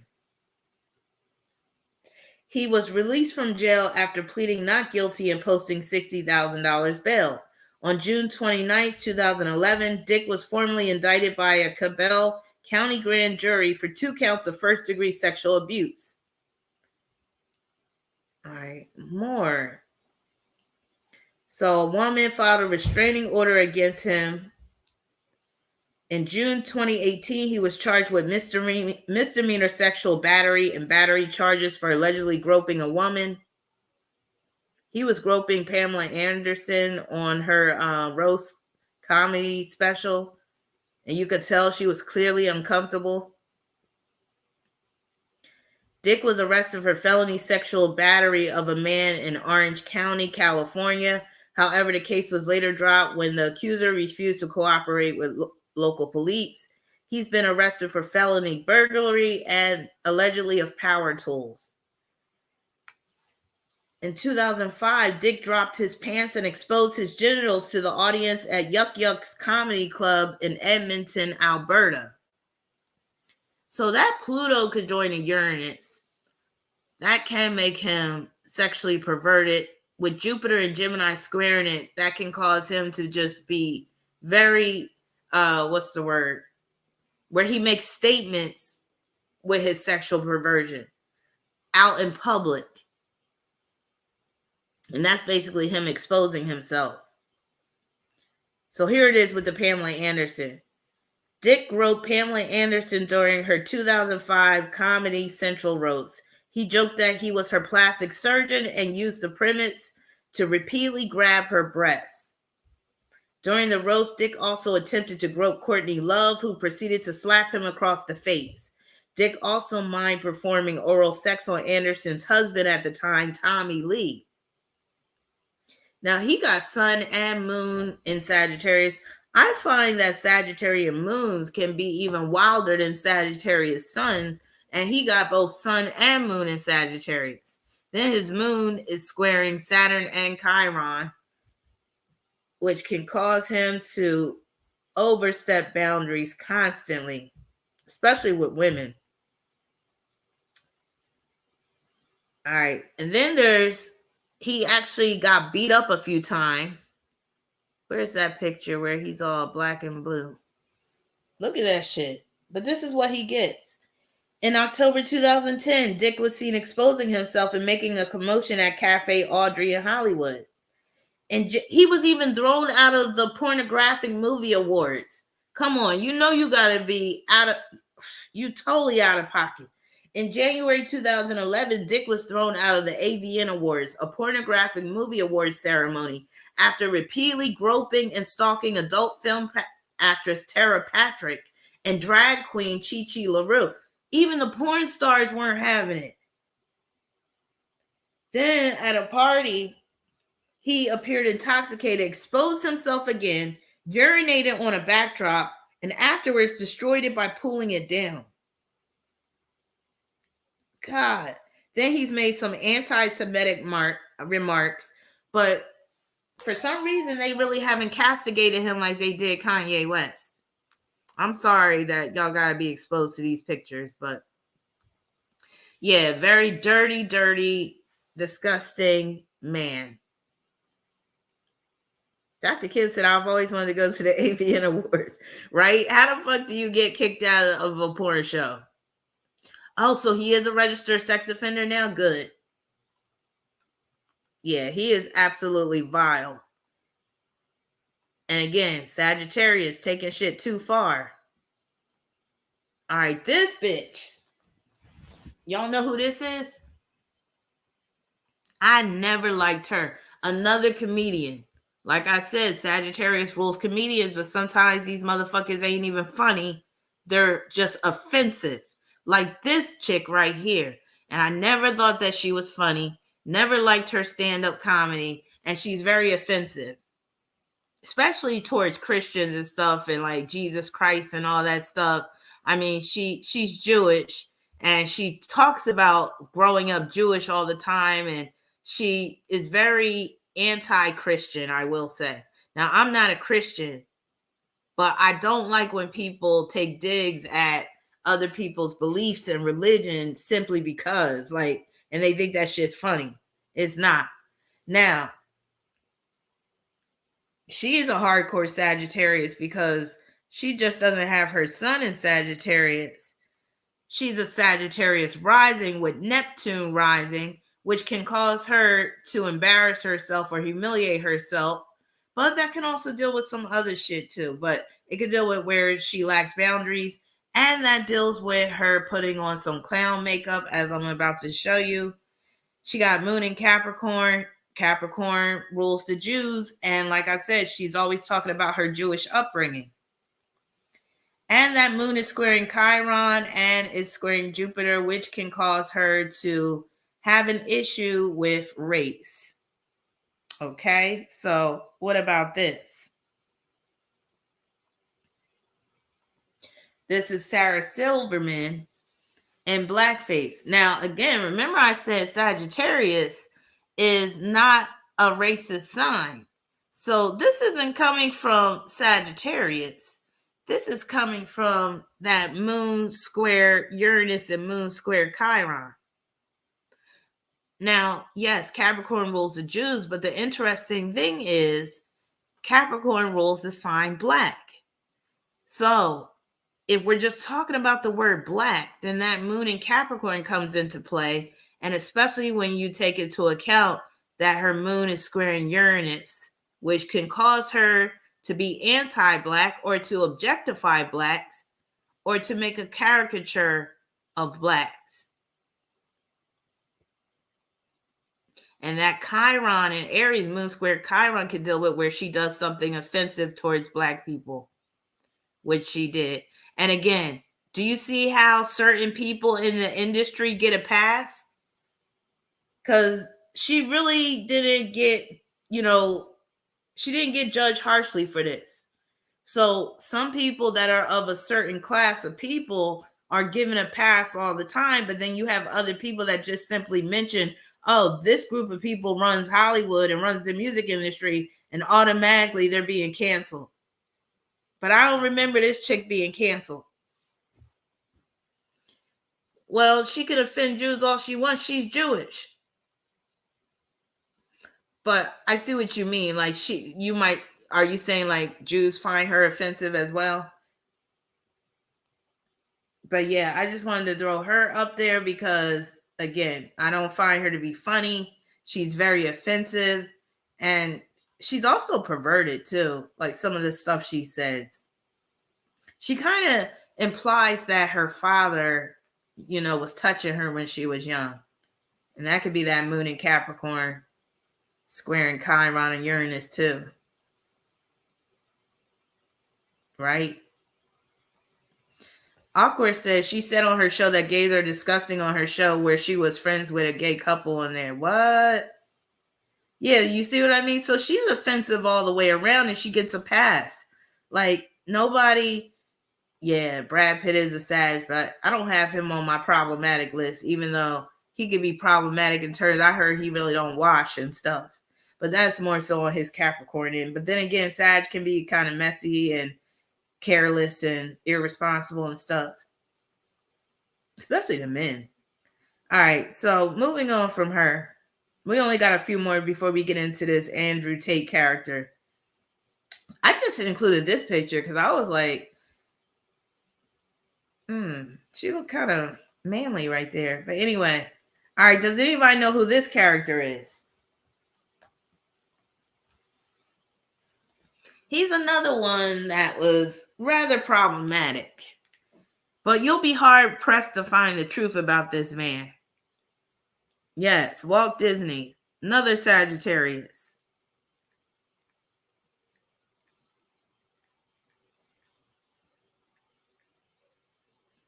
I should have looked for a good article on this.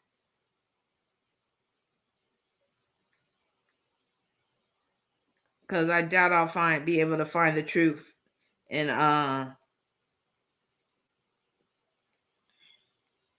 but I remember seeing videos about Walt Disney a long time ago. See, all this stuff is recent stuff. I need Walt Disney. No, I need Walt Disney sex life. I might just have to summarize. in my own words.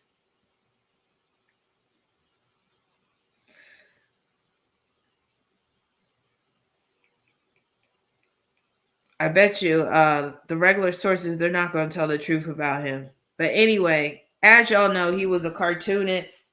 He came up with the Disney characters, including Mickey Mouse. Now, from what I read, he didn't actually draw Mickey Mouse, but he commissioned the drawing of Mickey Mouse. Now, there were accusations that he was racist and possibly anti-Semitic. So there would be something in his chart that's contradicting that Sagittarius energy. Reputation. Watch, they're going to paint him as a good dude. Looked like he was associated with the Nazis at one point, and that's why they started to say he was anti-Semitic. But anyway, I remember learning years ago, hold on. Oh yeah, you know, Disney perpetuated a lot of those black stereotypes back in the day with some of their older cartoons, especially that movie Song of the South. Let's read this real quick. Disney has also been accused of other forms of racism because of some of his productions released between the 1930s and 1950s contain racially insensitive material. Hold on, let me look at his chart while I'm reading this.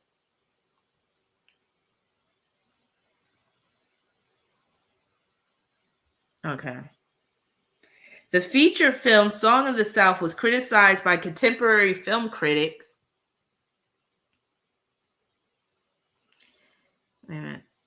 The National Association for the Advancement of Colored People and others for its perpetuation of black stereotypes, but Disney later campaigned successfully for an honorary Academy Award for its star, James Baskett, the first black actor so honored. Gabler argues that Walt Disney was no racist. He never, either publicly or privately, made disparaging remarks about blacks or asserted white superiority. Like most white Americans of his generation, however, he was racially insensitive. Floyd Norman, the studio's first black animator who worked closely with Disney during the 1950s and 60s, said, "Not once did I observe a hint of the racist behavior Walt Disney was often accused of after his death. His treatment of people, and by this I mean all people, can only be called exemplary." Well, that's not what I heard in terms of his sexual proclivities. And I bet you they don't get into it.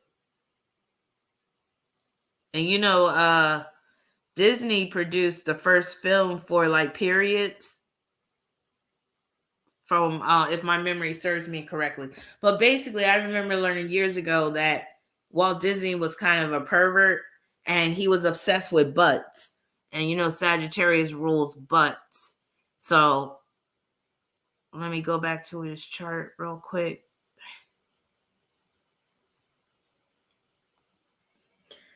So he had Mars conjunct Chiron, which can make him quite sexually deviant. He also had Mars conjunct Saturn, so he could have had some S&M type stuff.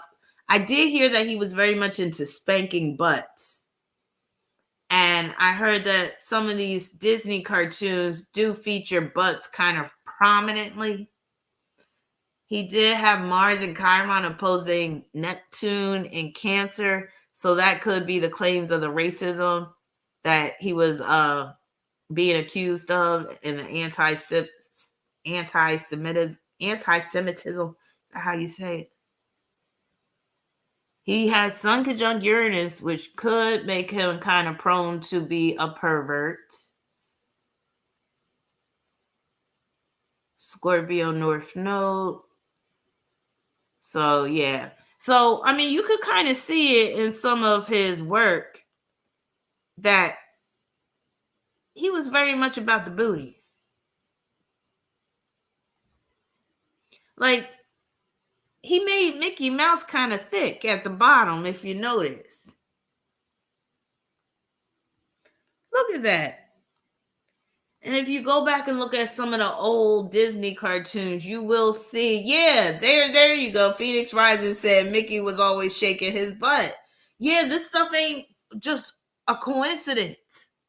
Yes, Mickey got cakes. He got Duncan Hines. And that's because Walt Disney was so obsessed with butts. They said he would be drawing butts all the time, and he was trying to look at people's butts, and he was pinching butts and all. And I heard that he was sexually harassing some of the male cartoonists or whatever, or the writers. What mouse you know is shaped like that? Come on now. Exactly. What mouse you know is shaped like that? Come on now. Got a straight dunk, arching the back, all types of shit. Look at that shit. Mickey got so much in the back, you could see it in the front. He had hips for days. Yes, look at that. What mouse you know is shaped like that? I'm telling you.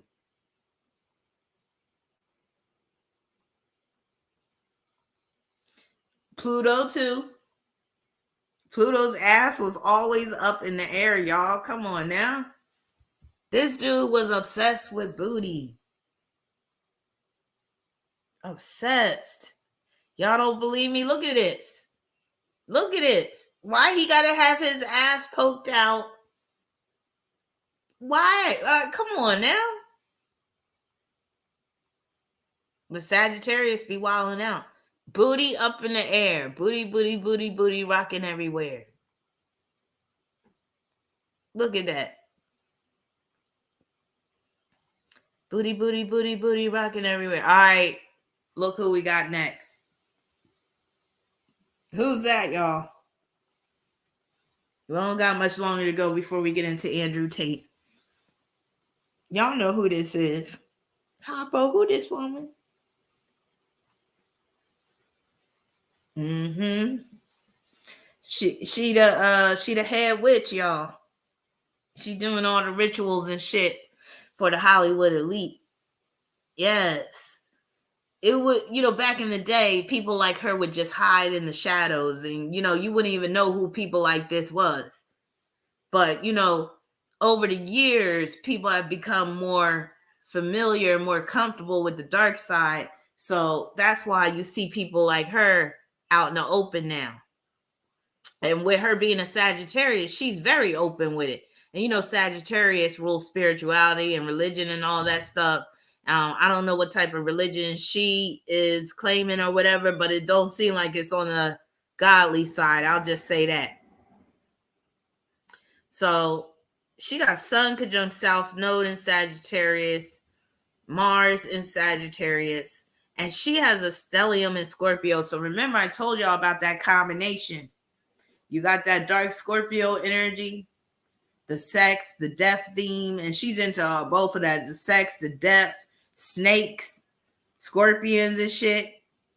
Here she is demonstrating her Sagittarius energy with the archer, with the bow and arrow. Here she is representing the Scorpio side with the snakes. Here she is again with the scorpion. So she's basically displaying her chart all up in these photos. So she has some heavy energy in her fifth house. The fifth house is creativity. She is an artist. And the fifth house is about having these parties and stuff. And she has those spiritual cooking parties and stuff like that. So the spirit cooking comes into play with that. Even with that Sagittarius on the 6th, that's like the spiritual ritual she be performing. Saturn could join the Pluto. For some people, that could deal with, some children are being messed with. I'm not saying that she's doing it, but I wouldn't be surprised if she's taken a trip to Epstein's Island or someplace like that before, especially because she got Venus and Jupiter in Scorpio squaring Pluto and Saturn in Leo, and that can deal with some children are being abused, mistreated, what have you. But this also deals with something else. Let me tell y'all about that. That square between Saturn and Pluto, Venus and Jupiter is also pointing to her man right here.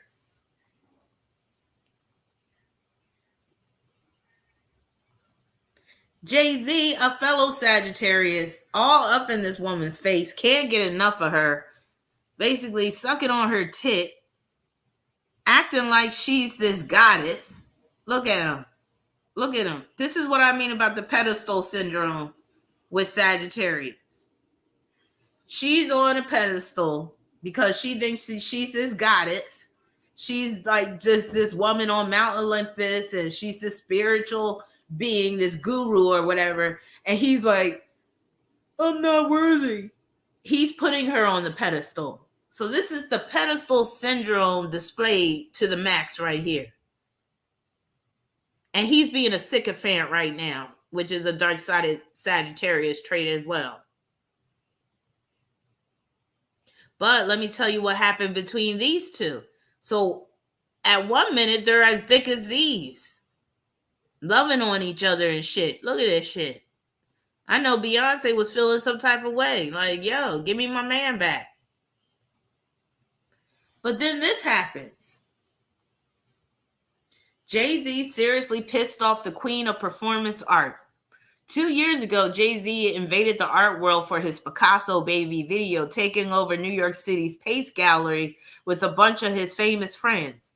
But he appears to have now made a frenemy out of one of those people because Marina Abramovic is very pissed at him. Well, he better be careful. She about to put some hot shit on his ass. She about to bring the black candles out, the skulls, all types of shit, the goofer dust, the graveyard dirt. She about to get it on. The legendary performance artist whose 2010 MoMA exhibition, the artist is present, his video adapts.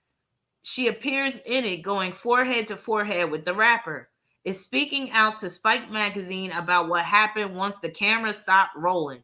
She claims she gave him permission to use her work with the caveat that he would help fund her institute. Turns out, Hove allegedly never paid up. Sagittarius will try to get a free ride from time to time. Will try to make things be a free-for-all. Now, the day before, he came to my office and I gave him an entire PowerPoint presentation and said, okay, you can help me because I really need help to build this thing. Then he just completely used me, and that wasn't fair. And, you know, Jay-Z, he's a 4 in terms of birth number, and they could be entitled. And does he have something in Aquarius too? Does he have moon in Aquarius? I can't remember. And in the end, it was only a one-way transaction. I will never do it again. He done crossed the wrong bitch. Let me tell you. He probably hasn't slept well ever since he did this shit to her. You don't ever fuck over a witch. Yo, he's stupid. Foolish. I was really naive in this kind of world. It was really new to me. And I had, she talking about the kind of world, the rap world, niggas. She was like, oh, never again. And I had no idea that this world would happen. This would happen. It's so cruel. It's incredible. I will stay away from it for sure. There goes another title subscriber. So 2 Sages going at it, trying to one-up each other. Jay-Z was basically like, I'm going to one-up this bitch. He thinking he going to outsmart her. Okay, it's Mars and Aquarius. Thank you, Daniel. He think he's going to outsmart her, but she going to have the last laugh. Trust and believe. Because remember I said Sagittarius is about vigilante justice. This shit ain't over. And honestly, I don't blame Marina for seeking that vigilante justice. I don't blame her at all because I'd be like, yo, that's some fucked up shit. You gave me your word, Jay-Z. Hove. Your word's supposed to be your bond. All right, moving on. I think that's it. And I think we're going to get into this fool right here. Here we go. Oh, my God. Now, I have not looked at his chart. I glanced at it because I wanted to look at it in real time, but I did glance at it real quick, and I did see he had Mars in Pisces, and I was like, that alone explains a lot. Number one, explains the hair loss, which is why he went bald, and you can see in the picture where he's younger, you can see where his hair was really thinning. Look at that thinning hair, and this was when he was on the show Big Brother in the UK. This is when he was not the alpha male character that he's portraying now. And look, when you got Mars in Pisces, you could be a Sag all day. You know, Sagittarius is about the truth. But when you got Mars in Pisces, you could be a charlatan. You could be a fake. You could be putting up a charade. All right, so let me read a little bit about Andrew Tate, and then I'm going to get into his chart. Now, some guys swear by this guy, and I'm like, I can't believe people can't see through him. Right, Tara? You would think Jay-Z would know better, as spiritual as Jay-Z is. But think about it. Jay-Z follows Aleister Crowley. And Aleister Crowley was a spiritual dude that was basically a Satanist. And with that, you really don't have a conscience. You're really not supposed to have a conscience. Like, you're supposed to be able to fuck people over and not feel any type of way about it. So, but I think that's where Jay-Z fucked up. I'm like, shoot, you got kids too? I would not fuck that witch over. You crazy. She probably got her hands on his sperm somehow, some way, because you know she does that spirit cooking shit. All right. So Emory Andrew Tate III, born December 1st, 1986, is an American-British internet personality and former professional kickboxer. So him being a kickboxer, that deals with that Mars in Pisces. Let me pull up his chart. So he got Mars in Pisces. So that contributes to him being a kickboxer. He got Mars sextile Neptune, which helps with that. And then he got Mars trine Venus and Pluto. That helps with the kickboxing as well. I would say with those trines, he could have been a rather formidable opponent. And then he got the Aries North Node, which is good for fighting as well. Now, with that Aries North Node, that means that he has to find his identity in this lifetime. And it also means he needs to be his authentic self. But that's not going to be easy for him. And what's interesting is those nodes are at the 18th degree. And that 18 often produces conflicts between the material world and the spiritual world. So more about that in a minute. He got Mars in Pisces, sesqui square, that Libra South node. That's him basically coming for women, trying to humiliate women.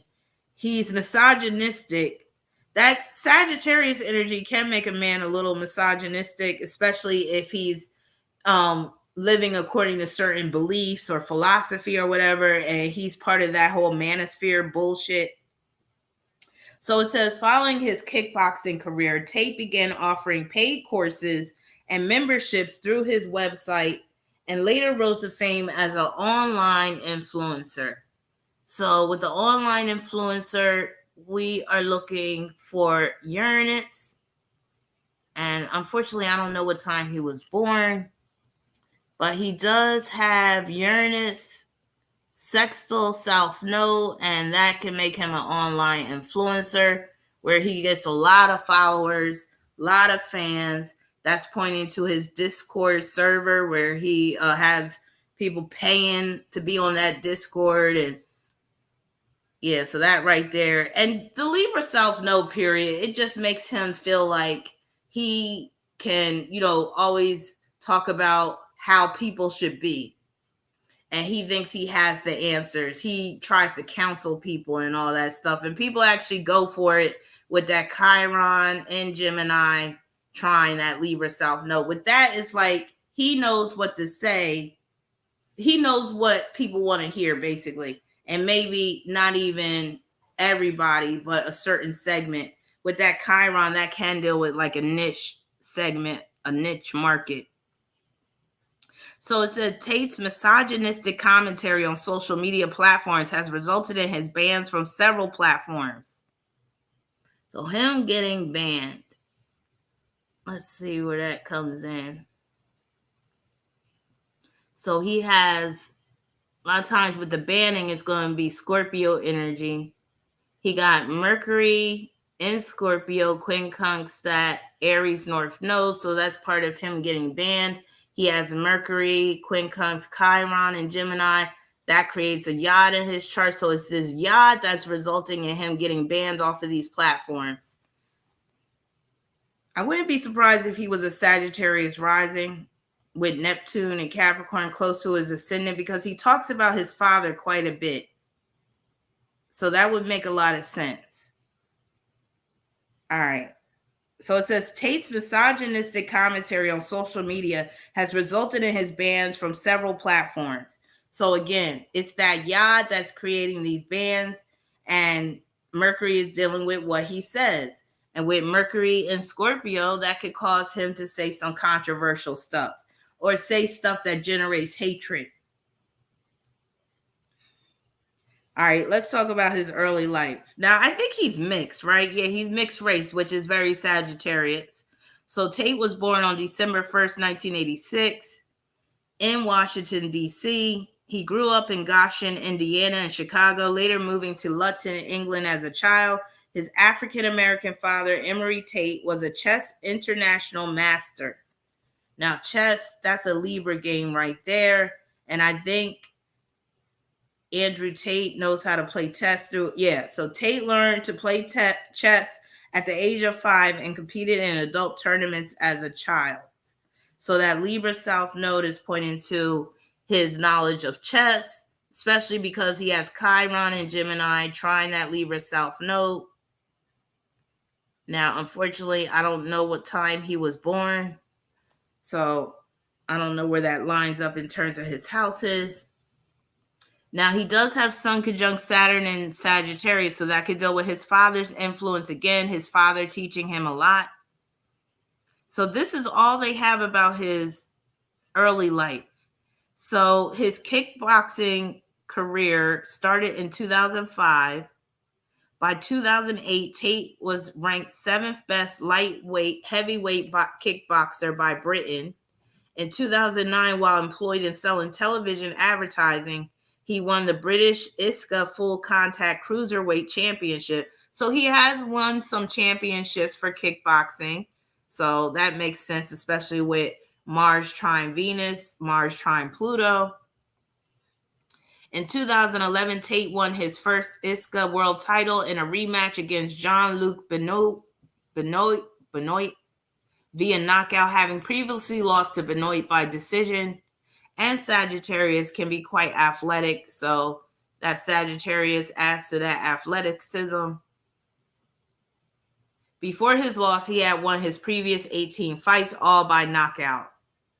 So he was a guest on the 17th season of Big Brother.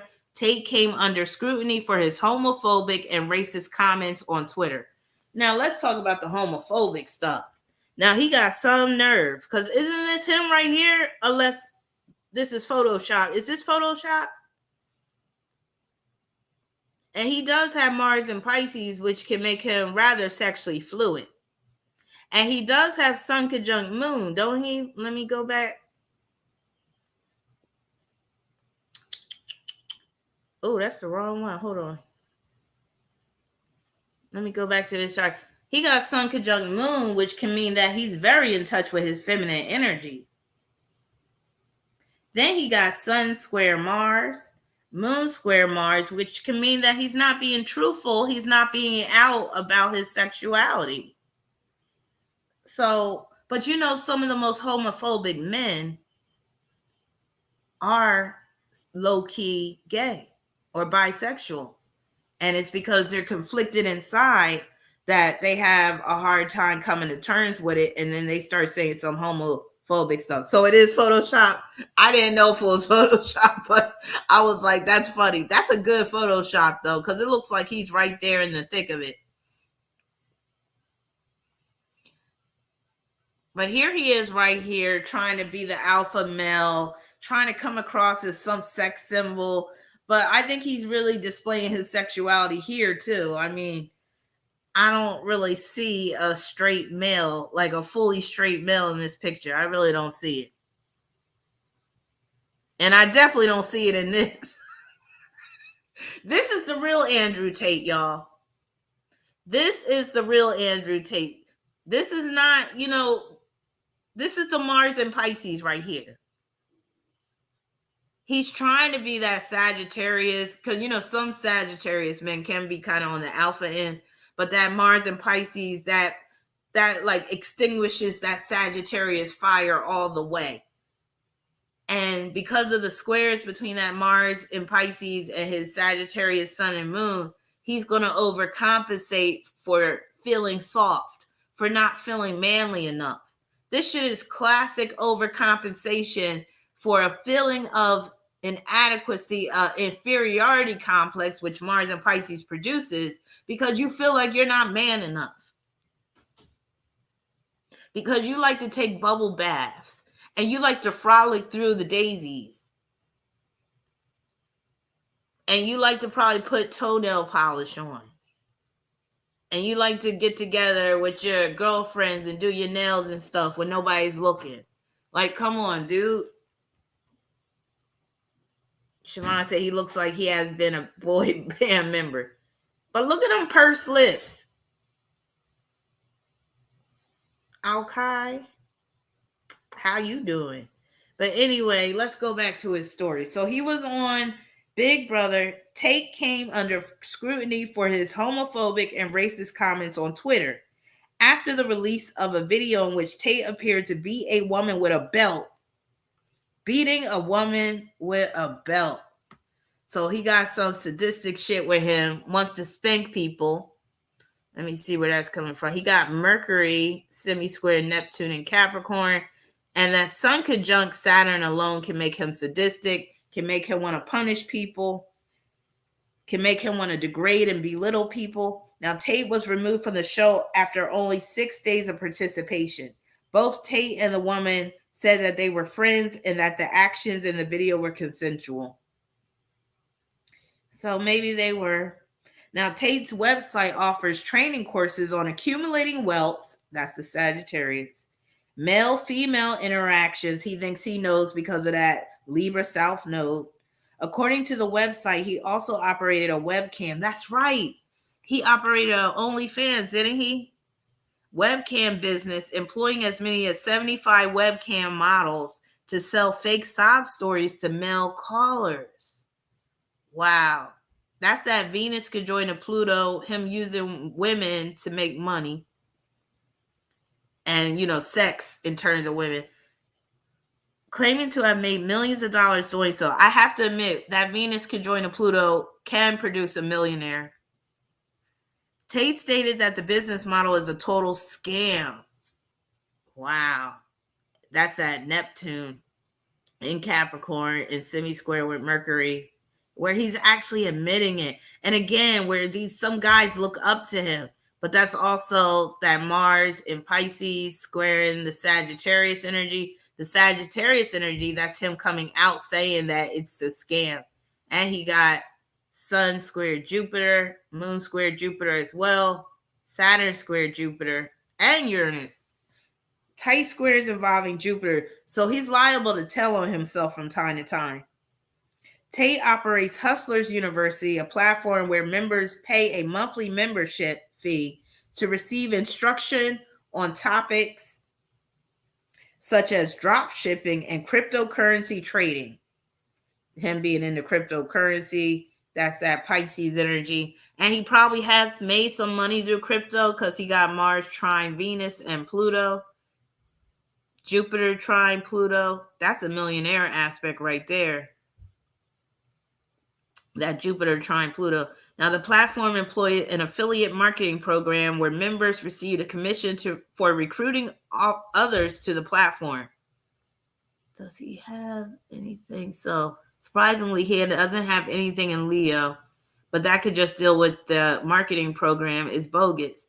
Paul Harrigan, a marketing professor at the University of Western Australia, stated that the affiliate program constituted a social media engagement pyramid. According to Tate himself, his net worth is approximately $710 million as of December 1st, 2022. Now, I think he's probably exaggerating. I'm sure he's a millionaire with the aspects in his chart, but remember I said Sagittarius can exaggerate. Social media presence. Tate received attention for his tweets describing his view of what qualifies as sexual harassment amid the Harvey Weinstein sexual abuse cases, and for tweeting several statements about his view that sexual assault victims share responsibility for their assaults. First of all, let's talk about that Sun-Moon conjunction a little deeper. So some men that have Sun conjunct Moon can't tolerate any dissension from women. Can't tolerate a woman having a mind of her own. Can't tolerate a woman being independent. So he is the perfect guy to spout off this nonsense about women and how they contribute to sexual harassment and how a woman is supposed to be basically under a man's foot and stuff like that. He is the perfect guy with what's in his chart, but he doesn't live it. He's not really like that. It's a character that he's playing. You might as well say a caricature that he's playing with that Mars and Pisces square in the sun and moon in Sagittarius. He's not being authentic. So it's like he doesn't even believe his own hype. So in 2017, he was criticized for tweeting that depression isn't real. So he's belittled depression as well. Online, Tate initially became known among far-right circles through appearances on InfoWars and acquaintances with far-right figures. That's the thing. Some of the people on the far right, some conservatives, they actually believe in this man. And they'd be like, well, he does be speaking the truth. Yeah, because you always have to give a little truth to reel people into your schemes and scams. So far right figures such as Paul Joseph Watson, Jack Posobiec, and Mike Cernovich, Tate became highly popular during summer of 2022, surpassing both Donald Trump and COVID-19. Oops, I should have said that. In Google searches in July. Tate has described himself as an absolutely a sexist and absolutely a misogynist, which he really isn't. Because again, that Mars and Pisces makes him sensitive. He has fantasies of being this type of man, but he really doesn't have it. He's the type where a woman could have him hemmed up in a corner somewhere with his knees up at his chest and him crying his eyes out. I know I can have him like that. Give me 5 minutes with this dude. I will have him in tears. I will tear him a new one. Trust and believe. I can see right through this fool. I've dealt with fools like him that are like so puffed up with this false sense of self.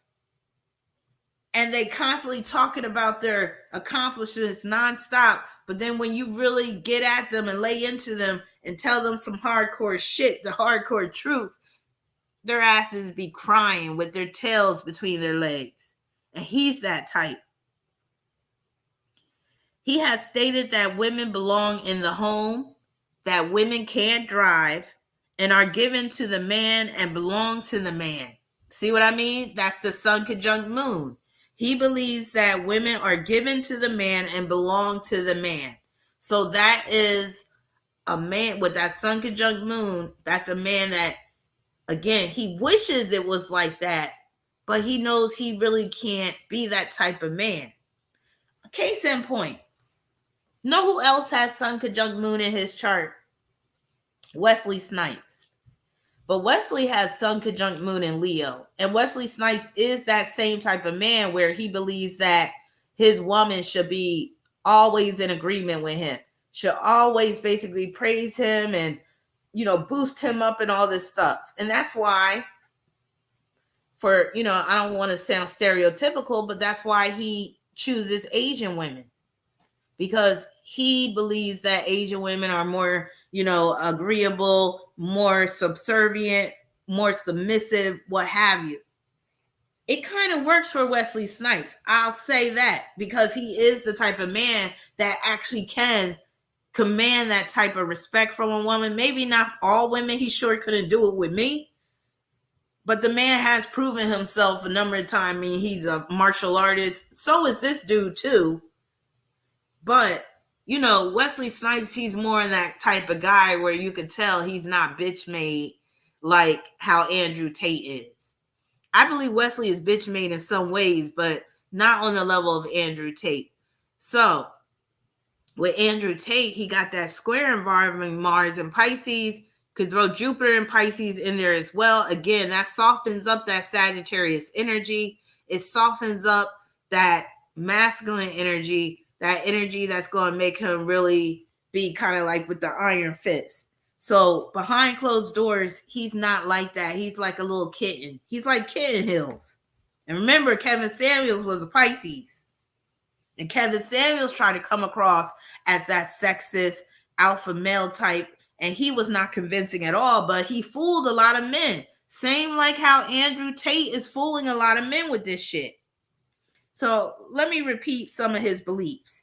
He has stated that women belong in the home, women can't drive, and are given to the man and belong to the man, and claim that men prefer dating 18 and 19-year-olds because they have had sex with fewer men. Now, the White Ribbon Campaign, a nonprofit opposing male on female violence, considers Tate's commentary extremely misogynistic and its possible long-term effects on his young male audience concerning Hope Not Hate, an anti-extremism advocacy group, has commented that Tate's social media presence might present a dangerous slip road into the far right for his audience. In response to criticism, Tate stated that his content includes many videos praising women and mainly aims at teaching his audience to avoid toxic and low-value people as a whole. He's the one that's toxic with his Venus conjunct Pluto and Scorpio. He further stated that he plays a comedic character. Now he's saying he's a comedic character. Again, he's trying to fall back on the Sagittarius now, and claimed that people believed absolutely false narratives about him. So he's claiming that square right there with the Mars squaring that sun and moon. He's claiming the false narratives. But this is stuff that's coming out of his own mouth. So which is it, Andrew Tate? Now, 3 of Tate's Twitter accounts were suspended at different times. In 2021, an account that he created to evade his previous ban was verified by Twitter, contrary to their policies. The account was subsequently permanently suspended, and Twitter said that verification occurred in error. In August 2022, following an online campaign to deplatform him, Tate was permanently banned from Facebook and Instagram, where he had 4.7 million followers. Meta claimed he had violated their policy on dangerous organizations and individuals. TikTok, where videos featuring his name as a hashtag has been viewed 13 billion times, removed his account as well after determining that it violated their policies on content that attacks, threatens, incites violence against, or otherwise dehumanizes an individual or group. Shortly thereafter, YouTube also suspended his channel, citing multiple violations, including hate speech and ether misinformation, and Tate subsequently deleted his channel on Twitch. Tate responded to the ban saying that while most of his comments were taken out of context, how can those comments be taken out of context? It is what it is. See how he's backpedaling, and that's that Pisces Sagittarius square. Boxer and social media personality Jake Paul denounced Tate's sexism but criticized the bans as censorship. Tate's content continued to circulate on Facebook, Instagram, and TikTok after the bans via fan accounts. Know what that Sun Square Mars in particular can make him a douche. And that Moon Square Mars, that can deal with the misogynistic. But again, this is more so of a role that he's playing, and I really question who is behind him, because I think the underlying reason why he is being like this, outspoken like this, and being controversial, which is that Mercury and Scorpio, is because he's being put up to do this because he's like the sacrificial lamb for free speech on social media. They've done it with Alex Jones. They're doing it with Kanye West. They did it with Andrew Tate. I believe all 3 of them are basically actors and they're pawns in the game. Because think about it. This shit don't add up. Why did they target Andrew Tate in particular when there's plenty of guys that are spewing misogynistic and sexist rhetoric? Kevin Samuels was one of them, but they didn't cancel Kevin Samuels before he canceled himself. Rest in peace. But yeah, it makes me really wonder who is really behind this man, because it's like he came out of nowhere. Yeah, he was a kickboxer. So he did have some type of notoriety and fame, but that's a small segment of the entertainment world. And then he was on Big Brother, which really makes me suspect. Like, that makes him suspect. The fact that he was on Big Brother, which is a reality show. So how do we know that the Andrew Tate, the misogynist, sexist, is not a reality show in and of itself? I don't believe, again, the squares with this Mars, Jupiter, Sun, and Moon is showing you, and Saturn is showing you that this shit ain't real. It's a charade. So you got to ask yourself, who's creating the charade? Who told him this is who you're supposed to be for now? And remember, he got the Libra South Node and that North Node in Aries. Remember, I said in this lifetime, you got to find your identity. But somebody could be creating the identity for him. And since it's at the 18th degree, that can deal with where he's in conflict. He's getting money, but he's being owned. Like, they own him. He has to do these things. He basically is playing himself, is getting banned and blocked and all this, again, because it's serving an agenda. And what is the agenda? To strike fear in the hearts of people where they cannot speak their minds freely. Granted, I do not like Andrew Tate. I don't like his message, but I feel like, hey, if you want to be a douchebag, misogynist, sexist, we still have freedom of speech in this country. Hey, say what you want. I just won't listen to your ass. And I think you're a total idiot. But there's plenty of idiots in the world. And people are allowed to be idiots. And people are allowed to say idiotic things, even racist things, when you live in a nation where there's freedom of speech. But as you're seeing, more and more people are getting canceled just for speaking out, just for saying what's on their mind. And again, we have to ask ourselves, do we really want freedom of speech? Or do we want all this censorship where we no longer have freedom of speech? And now you have to really be careful of what you say and all that. I mean, it shows all the time with my channel. I get demonetized all the time because of stuff I said. Or I'll get, the monetization will be reduced on the video because, I can get kind of vulgar and crass and stuff. But sometimes it ain't even about me cursing. It's about the content that I'm speaking about, and they'll demonetize me off of that. So we have been seeing this censorship creep up over the years. And I believe that people like Alex Jones, Andrew Tate, Kanye West, they're all part of the pawns in the game where they're basically showing that, hey, if you say this, you're going to be sued for millions of dollars. Actually, wasn't Alex Jones sued for $1 billion or some shit, which is some record-breaking lawsuit amount? So again, when you have these people that get propped up, they become this overnight success. They have millions upon millions of followers, 1 billion views. Sometimes you got to ask yourself, is there a machine behind this person? Because he's such a douche and he seems inept to the point where he really can't carry this stuff himself. Even with the kickboxing career, I'm sure he went through a lot of training and stuff like that. But if it wasn't for his coach and stuff like that, he probably wouldn't be able to kick his way out of a wet paper bag. He seems weak, ineffective. And again, you never know if some of them fights that he had, the other opponent drew those fights. It be happening all the time for money. They be fixing those fights all the time. Even Mike Tyson. Don't get me started on Mike Tyson. Mike Tyson was one of the greatest boxers ever, but they fixed a lot of his fights. Super Bowl, NBA, NFL, all these professional sports be fixed a lot of times. So again, if you're already in that industry, if you're already in the entertainment world, then a lot of shenanigans be going on and you can't really believe what you're really seeing a lot of times. And again, once I saw that he was a contestant on Big Brother, I was like, that's all I need to see. He's a total tool. All right, so let's get into his personal life.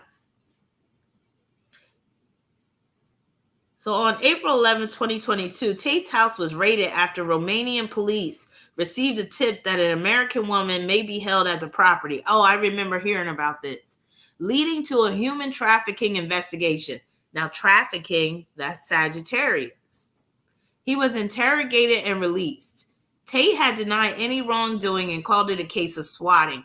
Now, that's right. He lives in Romania now. And I think he even admitted that he moved to Romania because you can get away with more shit in Romania than you can in the States or in the UK. In October 2022, Tate announced on his Getter account that he had converted to Islam. Oh, is that why he's saying haram all the time? So the Islam conversion, of course, that's the Sagittarius.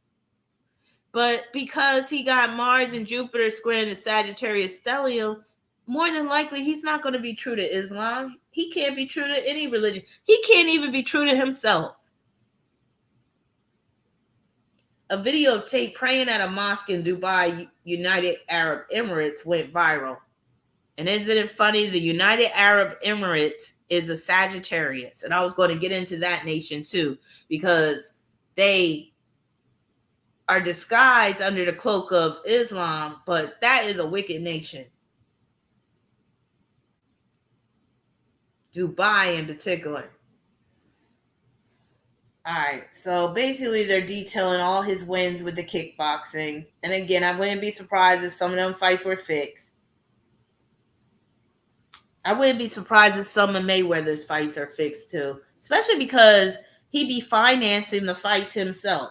Now, if you are financing the fights, wouldn't it be easier to fix this shit? So that's basically it on Andrew Tate. I mean, basically, you get the gist of it. And like I said, he's a tool. He's a fraud.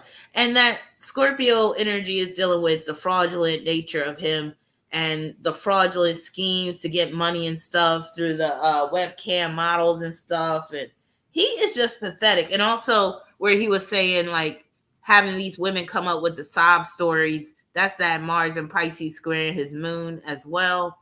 He just seems like a total loser, creep.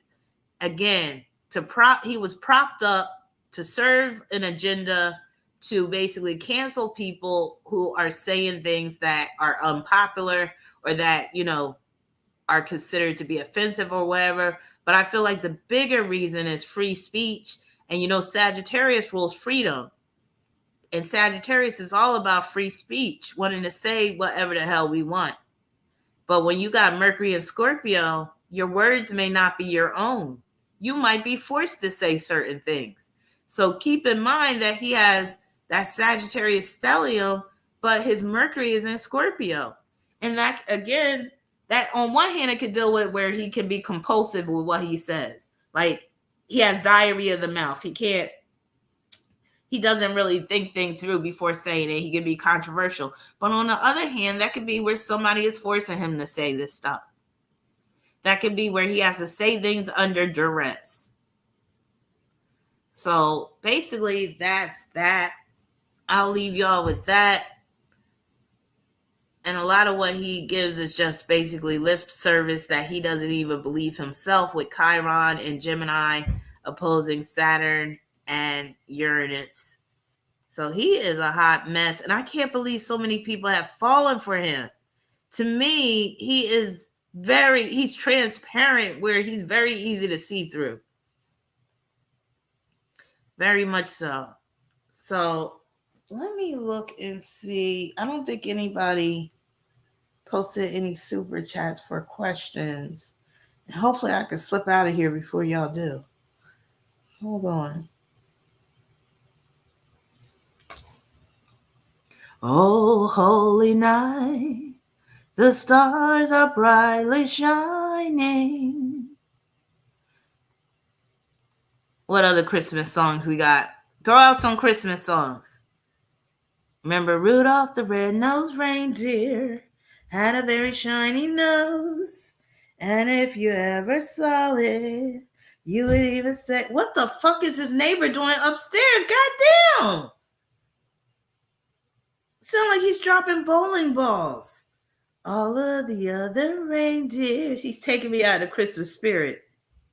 Used to laugh and call him names.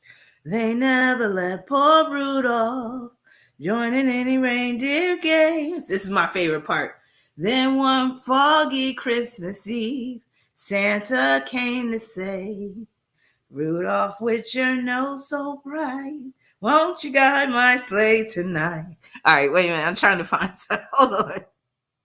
Then how the reindeer loved him as they shouted out with glee.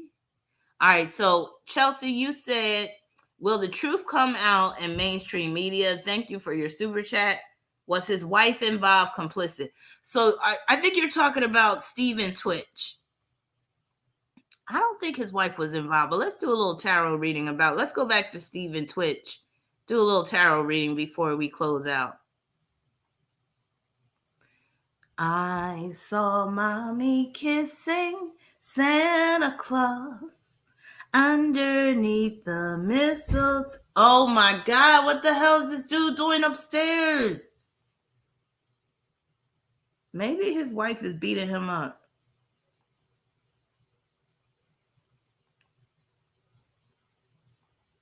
Oh, what a racket it had been if Daddy could only sing.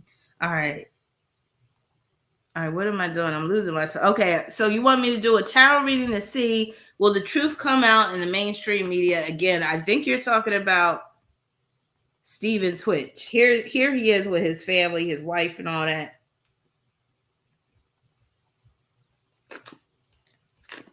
Thank you, Kawaii Honey, for your super chat. I'll get to yours in a minute. So will the truth come out in mainstream media? And then you also wanted to know, did his wife have something to do with it?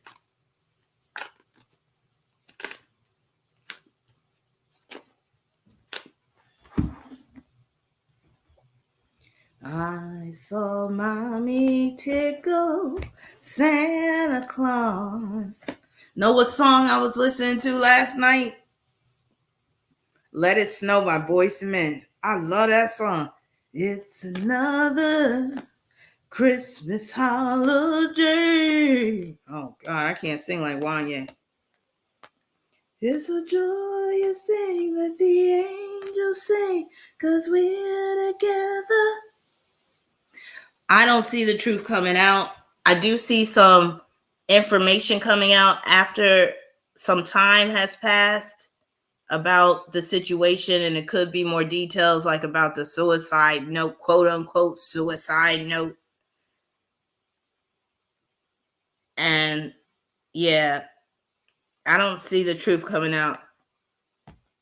The challenge card is the Hierophant, and that could deal with where there's two stories and the real story isn't being revealed, or there's a conflict of information, conflict of interest. Then I got the Nine of Swords, which can deal with more information will come out, but it'll probably be about him being depressed. They're probably going to come up with some stories about his money problems and stuff like that. Now, you're asking, was his wife involved?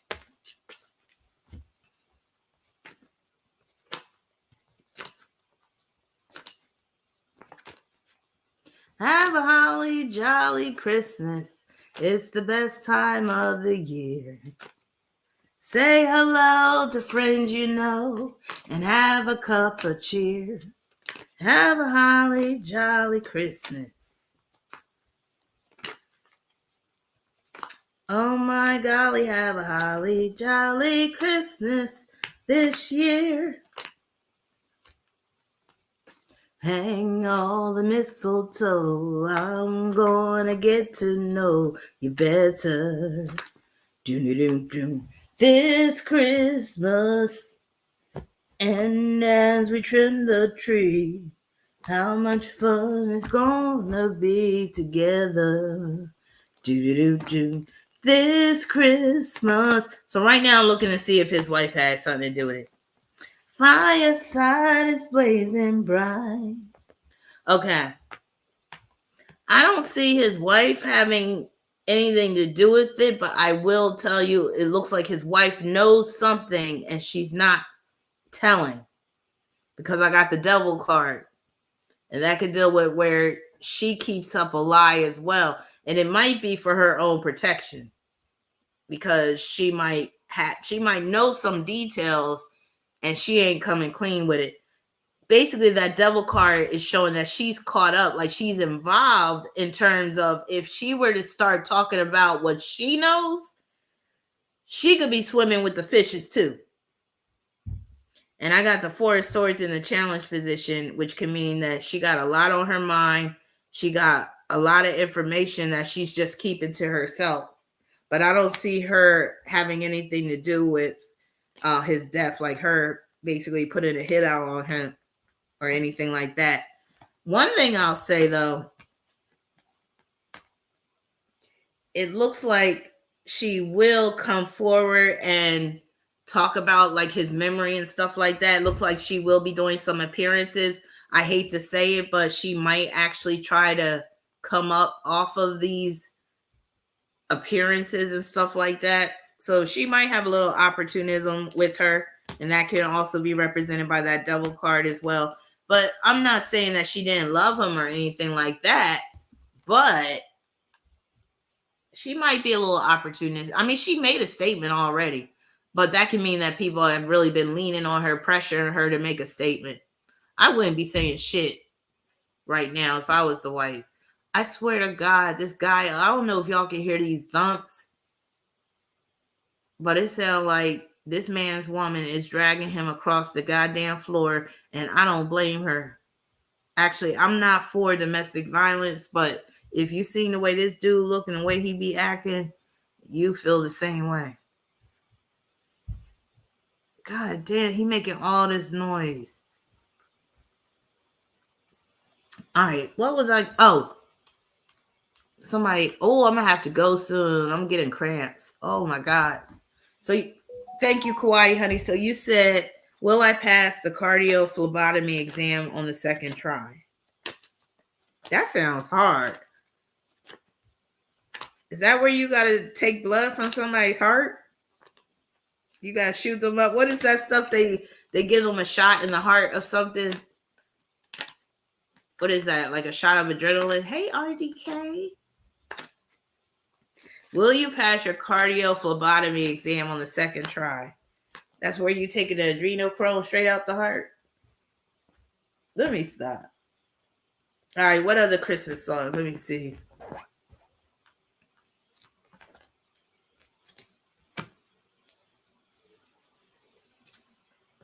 Looks like you will pass the second time, and looks like you'll get pretty high marks. You'll actually surprise yourself with the results, it looks like.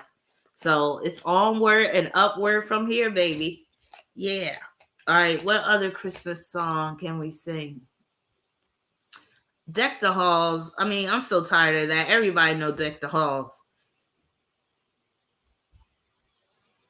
You said draw blood, find the vein. Yes, good luck on the exam. You said nope, no bumps or bowling balls. So you don't hear it? Yeah, he's pretty loud. Okay, you emailed your question. All right, Dr. Ken. Oh, I know y'all had to hear that. Maybe they're having some crazy sex upstairs. Maybe that's what it is. Lord Jesus. I hope God bless me with a house soon. Because this apartment living, it ain't for me no more. I can't. I used to live in houses before in my adult life, but they were always for rent. Never owned a home before. Large reason for that is because I got no planets in Cancer. Like I was telling a client the other day, we were talking about, I think she's on her second home or whatever. And I was like, see, it's easy for you to buy a home because you got that Cancer energy. And I was like, I don't got no planets in Cancer. That's why I never owned a home before. I was like, it's a real struggle with me. But it also shows that I never made it a priority.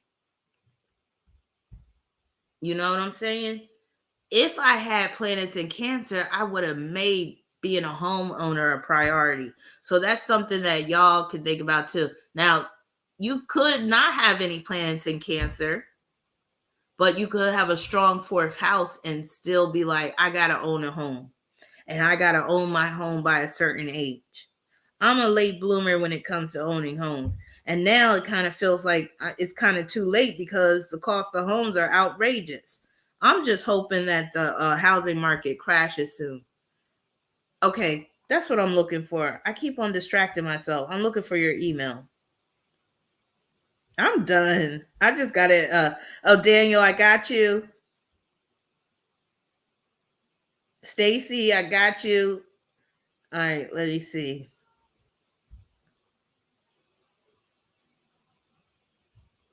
All right, you said I want to start a TikTok social media page next year. Will it be successful? Will I be successful? Okay, let's see.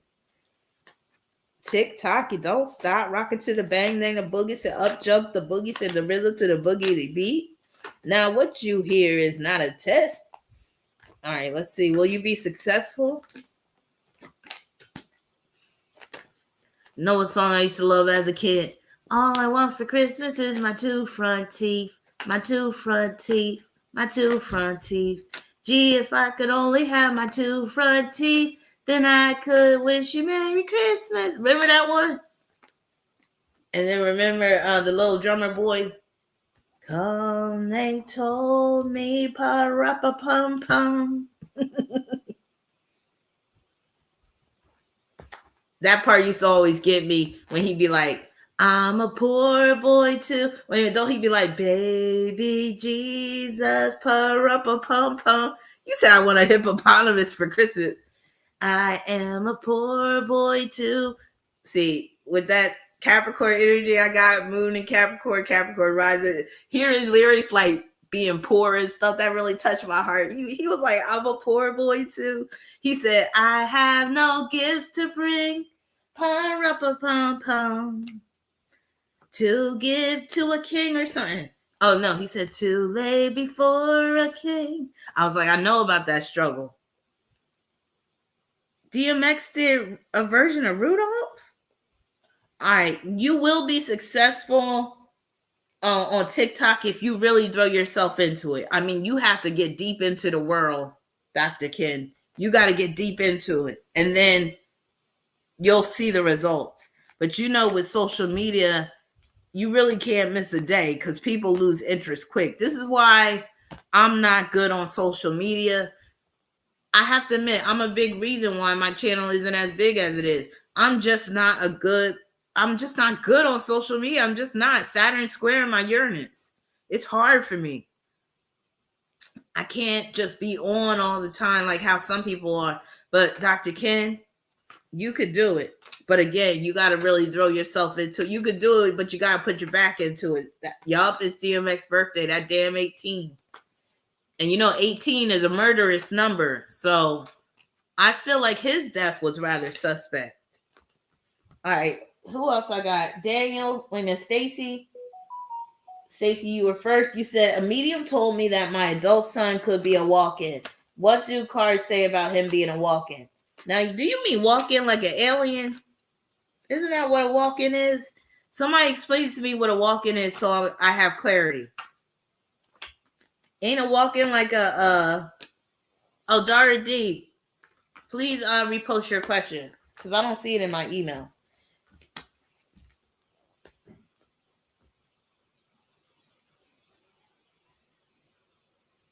So what's a walk-in? Isn't a walk-in like an alien being? A spirit replaced, a substitute soul. But what does that really mean though?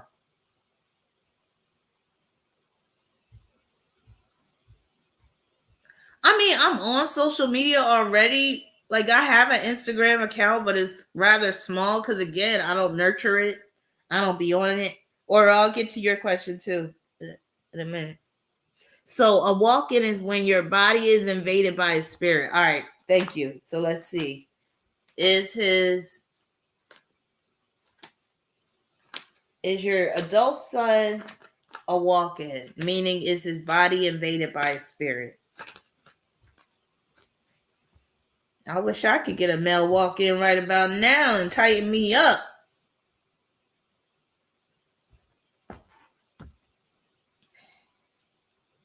All right. A walk-in. Okay. I got the Four of Pentacles. which makes me think that there is some type of spirit attached to him. I'm not sure if you could necessarily say that's a walk-in.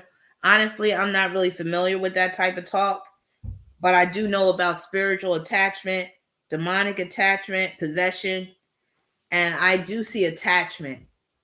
The funny thing is, because I did a 4-card reading on this, and the funny thing is, the 10 of Wands is in the challenge position, which would be the walk-in. Like, that's the walk-in right there. But then I got the 4 of Pentacles for the advice, which is telling me that he does have something has a hold on him. But I don't think it's where he's a walk-in, if you get what I'm saying. Like, I think he has more control over himself, but something does have a hold on him that can influence him in negative ways, if you get what I'm saying.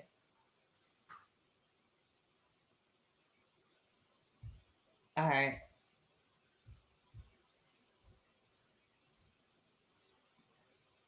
All right. So, Chelsea, I got your question about, I already answered your question about the, what you call it, Steven and the truth coming out.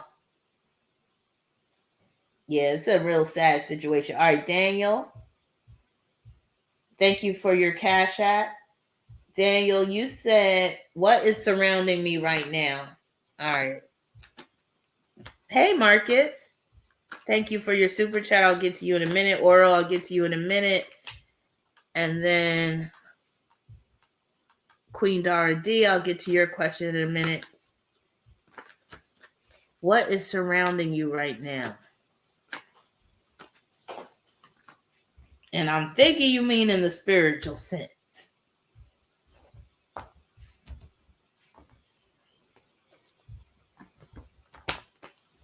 I got the Fool, and the first thing I thought of is space and opportunity. Space and opportunity. But in terms of what's surrounding you, it could be a new world is opening up to you. I know you've been going hard with your art, so it could be some new inspiration that's surrounding you right now, and where you're very open. Like, when I see that Fool card, it's like you have direct access to the ether right now. Like, you're very open. So you could say the ether is surrounding you right now, so you could tap into it and really produce some bomb ass shit right about now. So hopefully that helps. All right, Lakia, thank you so much for your. Hey, what's up, Josh? All right, let me see. Oh, okay. I think that's what's okay. Lakia, thank you for your cash app. And you said, what do I see for Bobby and you romantically? Bobby. I know of a Bobby. I got a crush on a Bobby, but I'll keep that to myself. I'll focus on your Bobby. For what do you see for Bobby and me romantically?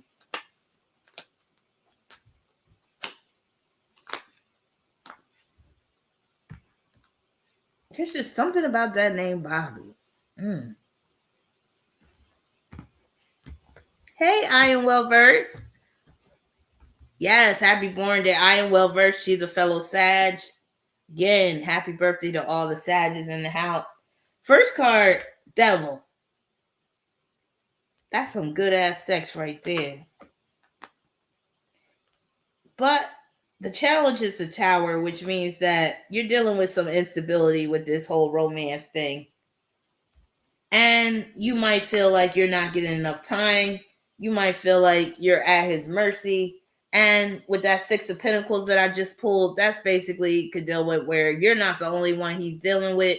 So he's going to be splitting time between you and another person, or it could be you and some other responsibility or some duty that he has. But just don't expect to get all of him in one piece. You basically going to have to take what you can get. And if you don't like being in this position where you're at his mercy, then you're going to have to just move on. And that's that 8 of Cups that came next. So don't expect this to be long term, because it does look like you're a bit on shaky ground. Hope that helps. Now I'm not feeling Bobby so much after that reading. I'm like, okay, Bobby. All right. So where you at, Queen Dara D? I think you had a question. You said, what was D from work thinking about last Friday? Is this that same dude you sweet on? You said, what was D from work thinking about last Friday? He, my Sag, at 0 degree supervisor. That's that same dude. Y'all haven't got something started yet?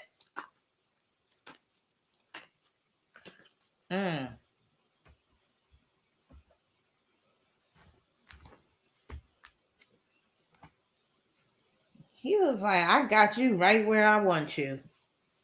Yeah. Seemed like he was basically thinking that he got you like in a position where you're basically in a vulnerable situation. You're making yourself more vulnerable, or he basically knows that he can have you if he wants at this point. So did you flirt extra hard with him last Friday or what? Because he feels like he has it in the bag. I mean, that's like he feel like he kind of hit the jackpot.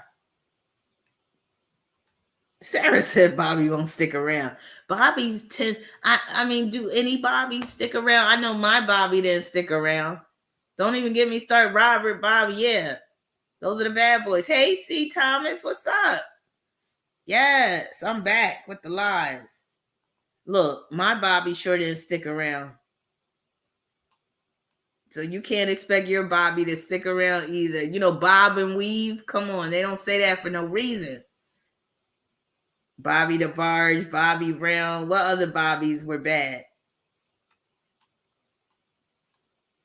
All right, Oro, let me see where your question at. I got to go up a little bit. And then I'll get to the other super chats. Oh, you said, okay, so the home prices are starting to drop? Yay. All right, Oro says, speaking of planets in Cancer, will I be able to live comfortably overseas one day and have a beautiful home? Let's see.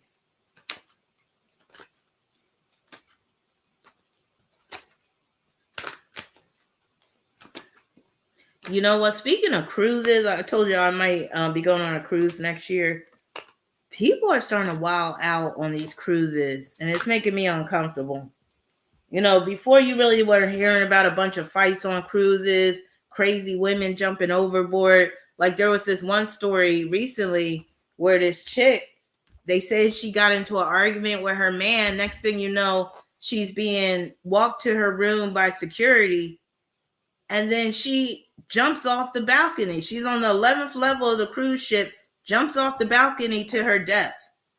And you know, a lot of people are dealing with mental health issues. I'm like, if you got mental health issues, a cruise ship is the last thing you should be on. All right, so you wanted to know, will you have live comfortably overseas? That's now you said comfortably. And I got the 5 of Swords followed by the Death card, which tells me that you'll be able to live comfortably for a certain period of time, and then you're going to want to move. Now, that doesn't necessarily mean that you'll be moving back to the States, but you might be moving from country to country because you might just find that there's things you just don't like about a lot of places. So just know that maybe you're supposed to live more of a nomadic life where you're only supposed to be at a place for a certain amount of years, and then you're going to move after, you know, a certain time or whatever. But you might have a hard time feeling settled and making a certain location your permanent home. I'll say that. I'll say don't get comfortable. That's what I'll say. All right. And then let me see. I know Marcus. Hey, Marcus, what's up? You said you recently started selling my homemade lotions. Yes. Oh, I'm so happy to hear that. Please send me your Etsy account when you get a chance. You said I opened up an Etsy account and did a few vendors with little sales. Should I stop now and wait till after I'm done schooling or keep going? So should you keep going or should you stop now and wait till you're done with the school?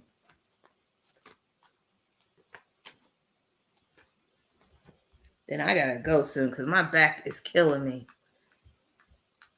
I'm dealing with that perimenopause crap where I've been having cramps, menstrual cramps all week, but nothing else is happening.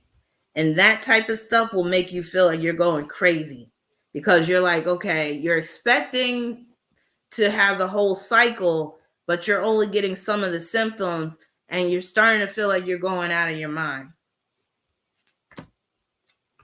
And my back is starting to really bother me. Oh my God. I'm going to have to put some Bengay on my back. Not Bengay, Absorbing Junior. That's what I got. That old school stuff.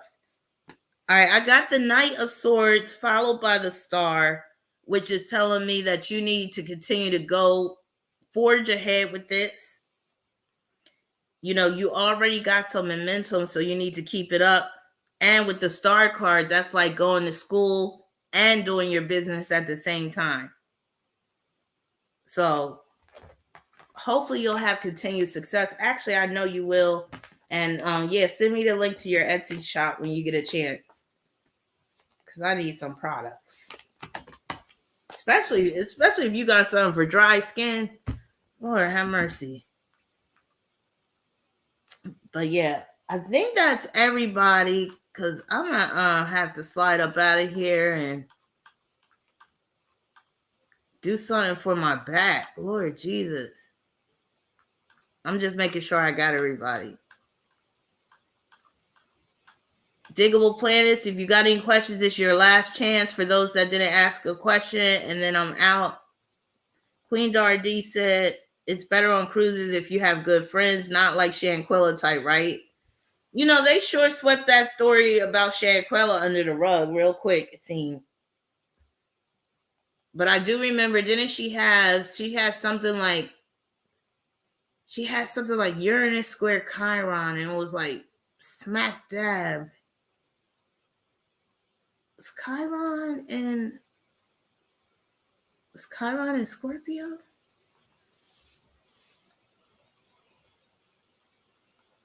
Tyrell said, I got dry skin too. Yeah, that Capricorn energy will. Okay, what's your question, Indigo? Dr. Kid said, don't leave. Oh, man, I wish you were here to massage my back and then I wouldn't leave. Oh, my goodness. And that's what I'm afraid of with my progressed Libra moon, too. So I went from having progressed moon in Virgo, and I was dealing with the abdomen issues, and I was dealing with some digestive issues, too. I mean, I was backed up a lot during that time, but it makes sense because surgery can have you like that. But anyway, now that my progressed moon's in Libra, I'm like, does that mean my lower back's going to be hurting the whole way through? Because Libra rules the lower back. Now, I've been dealing with this lower back pain for a long time. Just my cycle makes like me have the lower back pain, but sometimes I just get it intermittently.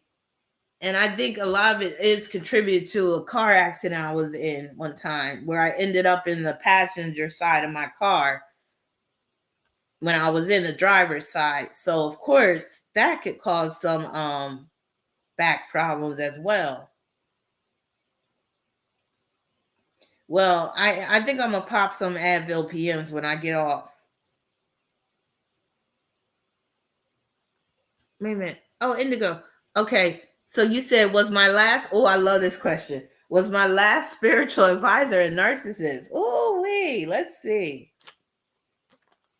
You think it's stress related, Adora? Maybe I just need some painless. I honestly, I ain't even gonna lie.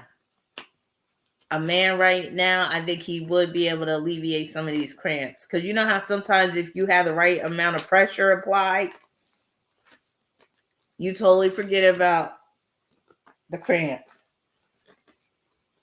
Damn, this moon in Libra, progressed moon in Libra got me wanting a man. But I don't want a relationship though. But I might just lose my balance, slip, and fall into one. Not realizing what I'm doing. So Marcus, you said I do. I have 3 different lotions, one for dry skin, another for oily, and the last one is for combination. My shop is called Proudly Mixed. I remember you were calling it Proudly Mixed. Yes, I love it. Vitamin D always works. You said the devil massage. I'll take a devil massage right now. All right, what am I looking? What am I doing? Somebody had a question. Oh yeah, Indigo. You said, was my spiritual advisor a narcissist? Interesting. That's the worst type of spiritual advisor to have. But you know, I feel like a lot of people in the spiritual community are narcs.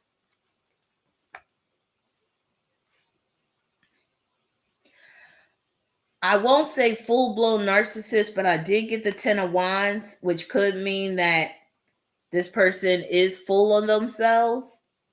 And, you know, they probably have some accomplishments, but that makes them, you know, try to, you know, like, okay, 10 of Wands, that can be very self-aggrandizement, which can be viewed as narcissism.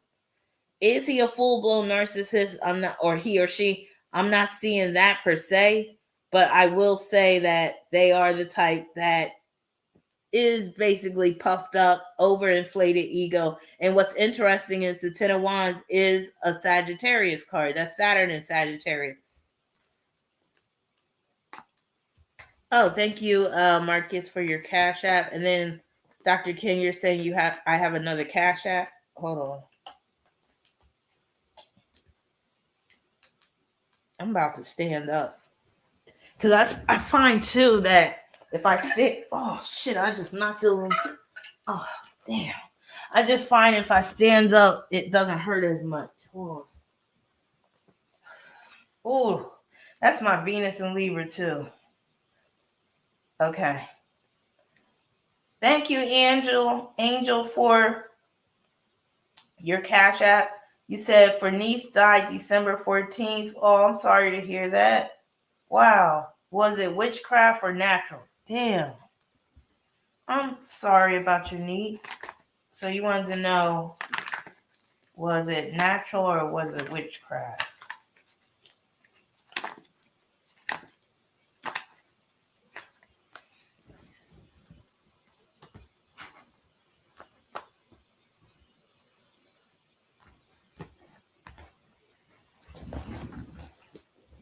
Okay. The other day I was having these back cramps and I was like, see, like the type of pain I be experiencing in my back, I be thinking like, damn, them heroin junkies probably got it made. Like those women that be on heroin, they probably never feel cramps. Not saying I would want to try heroin, but it seems like that's the only thing that would make this pain go away. But I got the King of Wands followed by the Three of Wands, and the moon is in the challenge position. And that moon can deal with some type of witchery going on.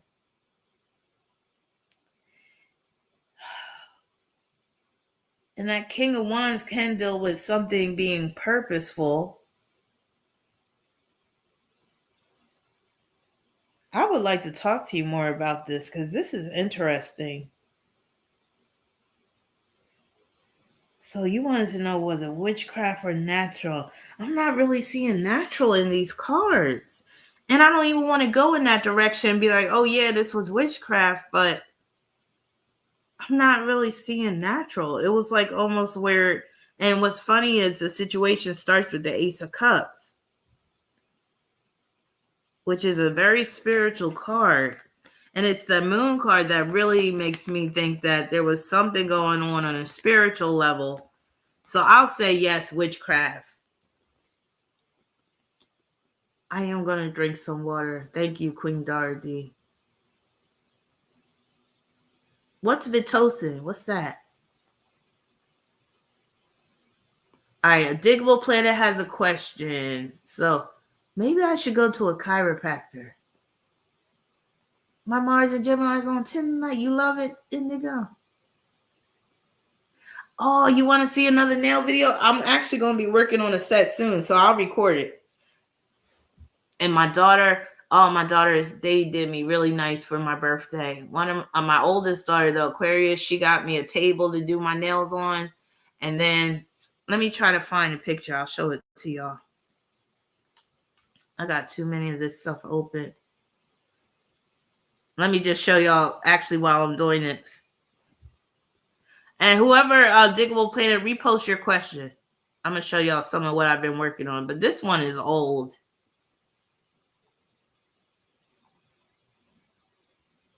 Sometimes I'll just do like little designs to see if I can draw certain stuff. Like this is when I did a flower. I was trying to make one of those, what are those Hawaiian flowers called? I forget what they're called. But that's an old picture.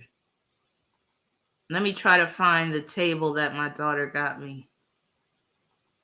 And she got me some cat eye gel polish. Here's one of the sets I made months ago.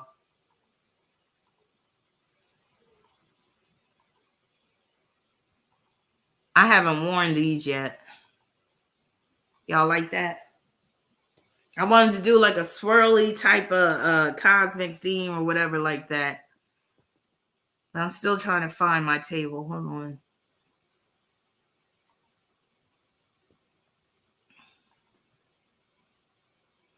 Oh, I could show y'all the whole these are the nails I have on right now. Let me show y'all.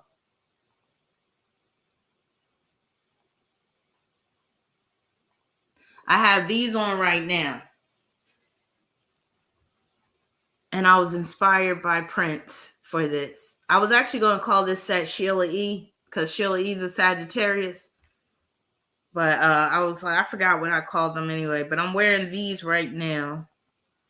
And I put a woman with an outfit to try to just get the color scheme. All right. Where is the table?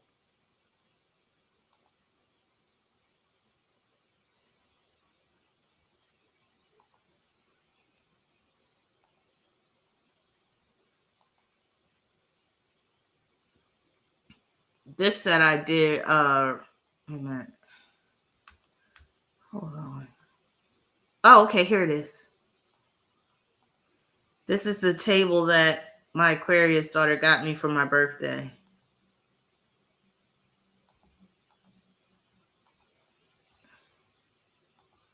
Ain't that cute?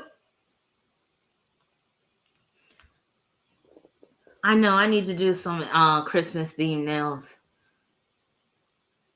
All right. So wait a minute. Who had the what Diggable Planet had the question?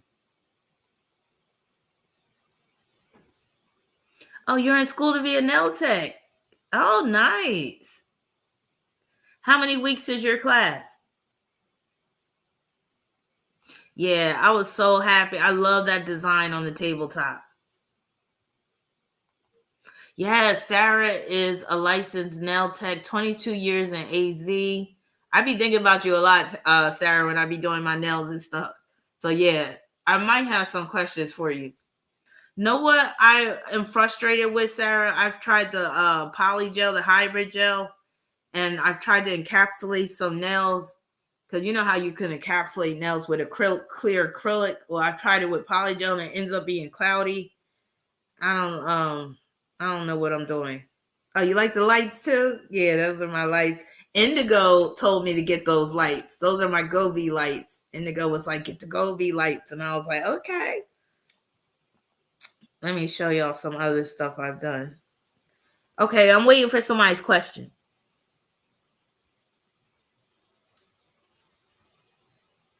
Oh, yeah, I got to do the follow-up face reading. Thank you, Dr. Ken. Actually, Dr. Ken, we're going to have to talk because I feel like I be doing stuff on Patreon and I don't be getting enough responses.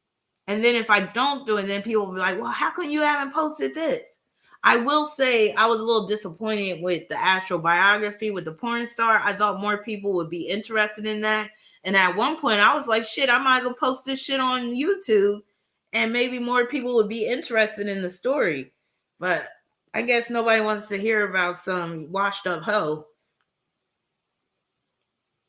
Oh, yeah. Hey, Avis. I'll pull a card for you for the holidays. I'm waiting for the Diggable Planet to post their question. I probably missed it. Let me go back up.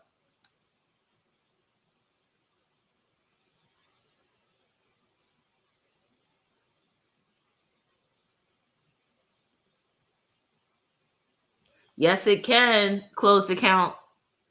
Yes, that can be an indicator for transgender. Yes. So you said you want to host a birthday bash for you and all the signs. Well, shoot, do it. I'll come. Make sure you bring the root beer. All right. I'm still going back to the trying to find that question. Oh, Marcus, let me answer your question. Oh, Peter Roll, I see you. I'm going to get to you right after I answer Marcus. You said, sorry, but one last question. Shall I hire a marketing strategist? Because I have no idea how to market myself. You know what? That's one of my hardest challenges too. I suck at marketing. I'm horrible. I'm telling you, like, sometimes I be getting really down about like the lack of growth that I'm experiencing with my YouTube channel. But then I have to be like, but you're not doing nothing really to market. You're not being consistent. You're not. And again, all that stuff. Like, okay, you got to understand too. You got some YouTubers where all they do is make YouTube videos. But then you got other YouTubers where they actually have a business to operate in addition to their YouTube channel. I'm that type of person. I'm operating a business, doing readings all the time for people, writing reports, all types of stuff. And then my YouTube channel has to come secondary. And sometimes I be so burnt out from doing work that I might want to post a video, but then it's like I'm tired or I'm just sucking with the marketing and stuff. So Marcus, I get it. It is hard to market yourself. Some people don't have no issue with marketing, but if you have, and I know you got Leo energy, but if your Leo energy is afflicted by anything, you could have challenges with marketing. Like I got Saturn in Leo, and I don't have no positive aspects involving my Saturn, and that's a big problem. Huge problem.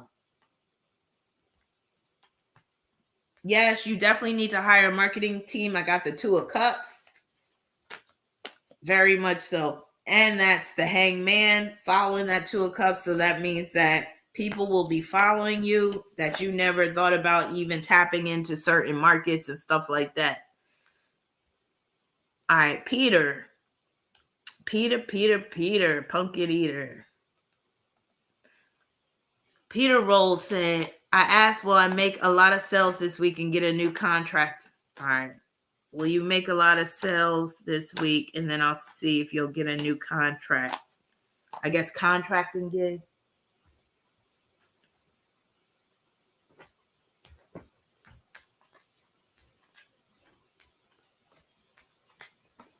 You'll make a lot of sales if you're willing to really put forth the effort to get those sales, Peter. Because I got the Justice card, and the Justice card is about you get what you put into it. And then I got the Queen of Wands, which means, yes, you will do well with sales. Now, let me see, will you get the contracting this week? That Justice card can already mean that you have already did the work, and now things are going to start rolling in. Sales are going to start rolling in. Now, will you be getting the contracting? Get new contracting.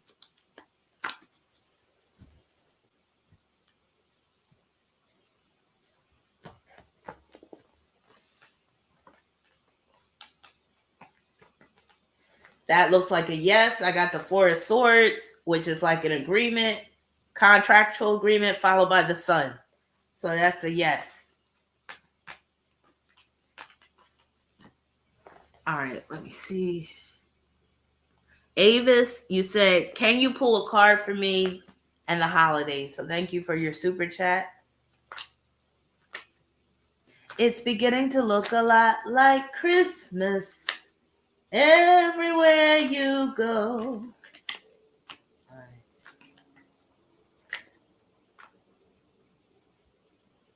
Know what song I love? Holy Night. Oh, holy night. The stars are brightly shining. I got the Death card, which means you ain't getting shit for Christmas and you getting a piece of coal in your stocking. No, I'm just playing. I will say when it comes to the holidays, do your shopping. Get all your shopping now. Get it out the way now because what you are looking for, what you need may not be available. Because a lot of times that Death card means what you want is not available. It can also mean that you might be canceling plans somewhere. You know, you might have made plans to go over family's house, but maybe family acting kind of funky. And now you're like, fuck that, I ain't going over their house. So just know with that death card, there might be some changes taking place. Don't be too rigid when it comes to the holiday activities because something might get canceled. And get all your shopping done over the next few days because, again, what you want they might run out of. Might even be some type of food, some ingredient that you need. So get everything you need now with that death card staring you down. Oh, nor'easter about to hit. Maybe, that makes sense. So people might be clearing stuff off the shelves because a nor'easter is coming. And they have been talking about that in the news with this cold front and all this stuff. They've been trying to make it all cold in Arizona too. But I hope you have a happy Christmas and happy holidays. But the death card can also mean too that you're going to be scaling down this year. Like if you're the type where you do it up big every year, you might be doing a little less this year. You may not be pulling out all the stops for Christmas. Your Christmas list might be a little shorter in terms of the gifts that you're going to give. And something that you buy may not work at all. It could be something electronic or whatever. You might have to put it right back in the box and take it back to the store. All right, let me show y'all some of my looks that I've been creating with my nails and before I get out of here, because I think I answered everybody.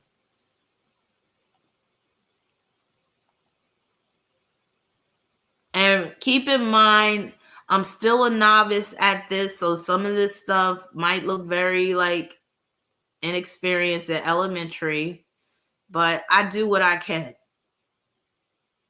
I do the best that I can. And if you follow me on Instagram, you've already seen some of my looks, some of my nails that I've created, because I tend to show them off on Instagram. All right. And I'm not the best at taking pictures and presenting shit, but I'm getting better at that stuff. See, I mean, I got a real tomboyish side, but I also like pretty things at the same time. So when you see these pictures, you'll see what I mean. Like I could be a little like rough around the edges, but I still like very pretty stuff. I'm weird like that. Like I'm a Sagittarius, so I got a lot of masculine energy. I got Mars in Gemini, which is masculine. Even Libra is a masculine sign. And then Capricorn is feminine, but it's not very feminine, like femininity. So I kind of struggle in the soft, like I'm not a prissy chick at all. Like I don't have that with me.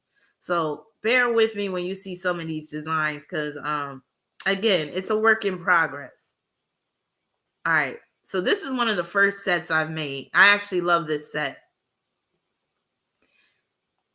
So this is where it's like a translucent pink.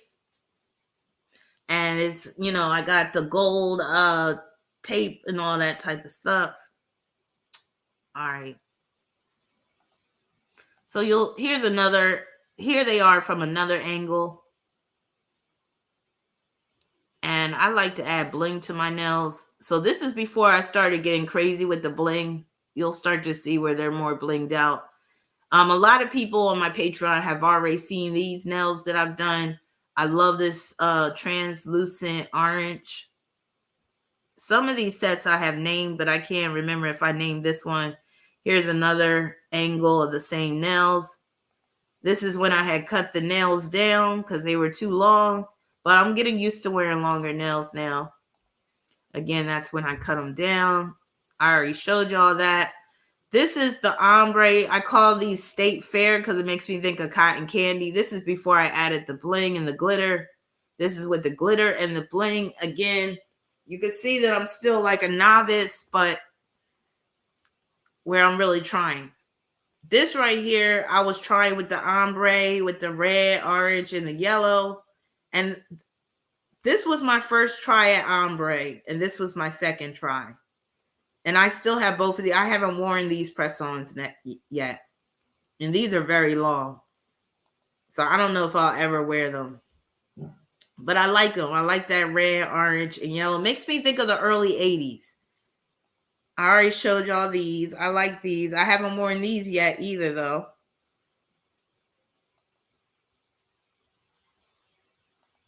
Let me see what some of y'all are saying. Oh, you love the nails? You like the golden pink? Yeah, this is like therapeutic for me. It really helps me to just unwind, and it makes it where it's not about work all the time. More of these. And then like when I take them off of the nail stands, I put them on this sticky tape, and then I put it in a display case. These were these I forget what I call these, but this is like a nude color, kind of brownish taupe.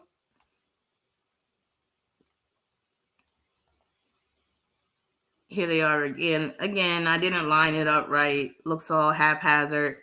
Here it is with the nails actually on. I really do love this set. I love the brown. I love browns, period.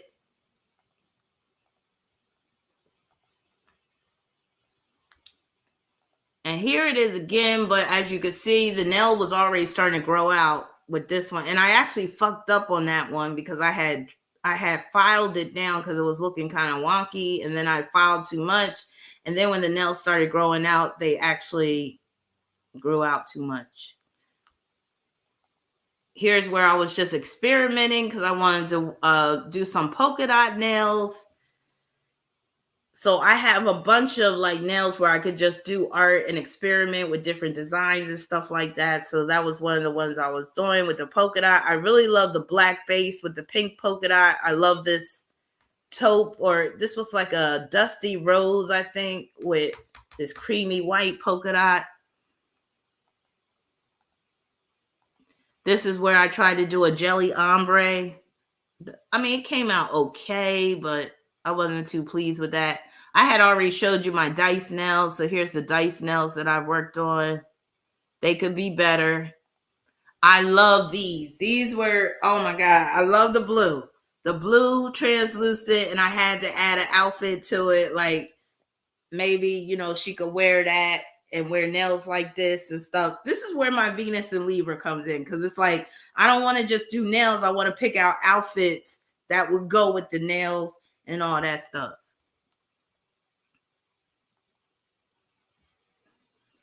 Oh, there's dotting tools that you can use, Adora, to get the perfect round dot. But if you look closer, you'll see I messed up on some of those round dots. So here's the nail. Here's my nails again.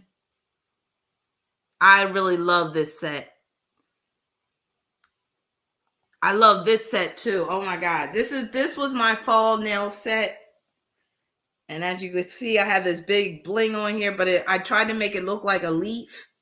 I don't know if I really pulled that off, but I did wear these. And here's the one where I tried to draw some fall leaves on it. Here's where I was playing around with a pink and black set, but let me tell you what happened with this. So I was using a brand of gel polish by Kiara Sky, and Cameron, I don't know if you're still in here, but Cameron had warned me about Kiara Sky. And I found out with Kiara Sky, their polish doesn't cure right. See, with gel polish, you got to cure it in an LED UV lamp. And some brands don't cure properly.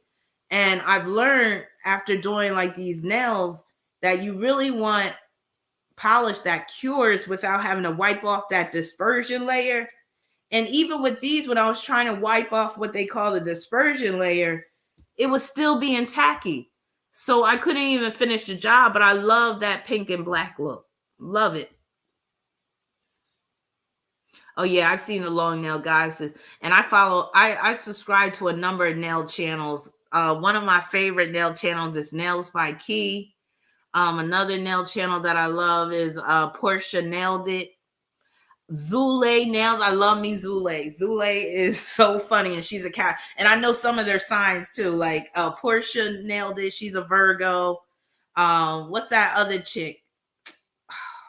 Long hair, pretty nails. She's a Leo. Zule is a Capricorn. That just shows you how much I've been watching their channels, and like every now and then they'll say what sign they are, and I'll be like, bingo, okay, she okay. Make a lot of sense. All right. Let me see. And you can really learn a lot by watching these girls. So as you can see, I matched up the black and pink outfit with the black and pink nails because again, oh, you know Zule. Yes. And Zule got a whole shop. I plan on buying some of her products. That is so dope that we're connecting with the nails. Because I know a lot of people in here don't watch these nail channels. So the fact that you know who Zule is, and isn't Zule so funny? She be having me rolling. Yes. And I love how blinged, I love how Zule be blinging out her nails. For some people, they'd be like, that's too much.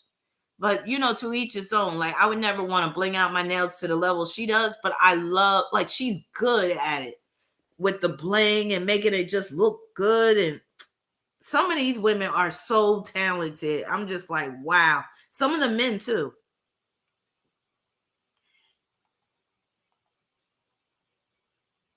Queen Dora D says Zule is known. All right, so let's see. So that was the black and pink. This was when I was trying the polygel with the so the lighter color nails, those are polygel, and then the darker color nails, that's Gel X, which are two different types of nail systems. So I was like experimenting with the polygel that day. That's why the nails are different looking. And this was my first time using Gel X nails, and I fell in love with Gel X nails ever since. This is my green Money Magic. I call this set Money Magic with the green and the different shades of green. I really love this set, but I haven't worn it yet.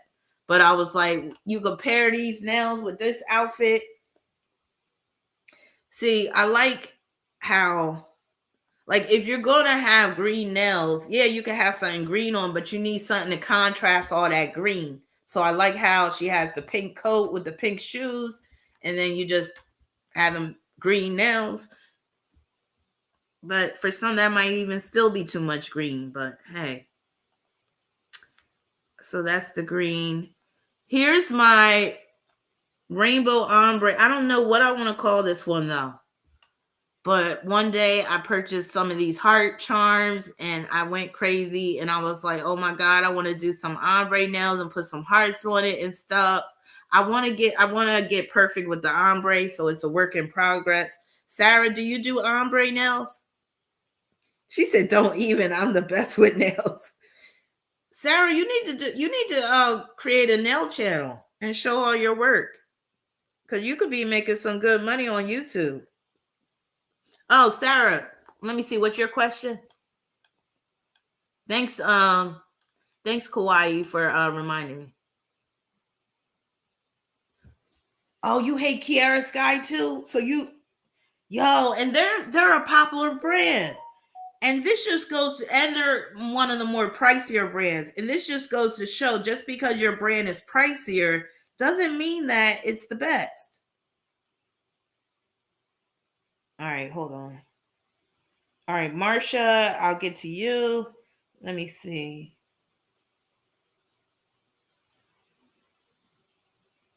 Oh, so she hit a tree. No way. Oh my God. I'm going to respond to your email after. I'm going to respond to your email, Angel. And when I'll go deeper into this for you. But what you just wrote and what I just read makes a lot of sense of what I saw in the cards. Oh my God. Especially since you mentioned this man, because a man came up in the cards. Oh my God. All right. I'm going to respond to you later with that. Sarah, you said Sarah sent me an email, or did you post your question? You said not the question. All right. Wait a minute. Let me go back up to your question, Sarah. You said look at your messages. I just looked at my messages. You talking about my email messages? Oh, another one. Queen Dara D says my nail tech refuses to use Kiara anymore because the UV light wouldn't set. Yes. Yes. It's something where it won't cure. You like the pink and black Adora? Me too. All right, Sarah, I'm trying to find your question.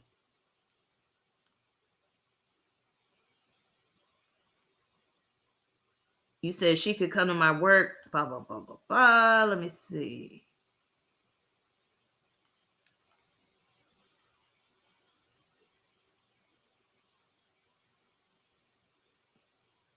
All right. I'm getting closer to your question, I think, Sarah.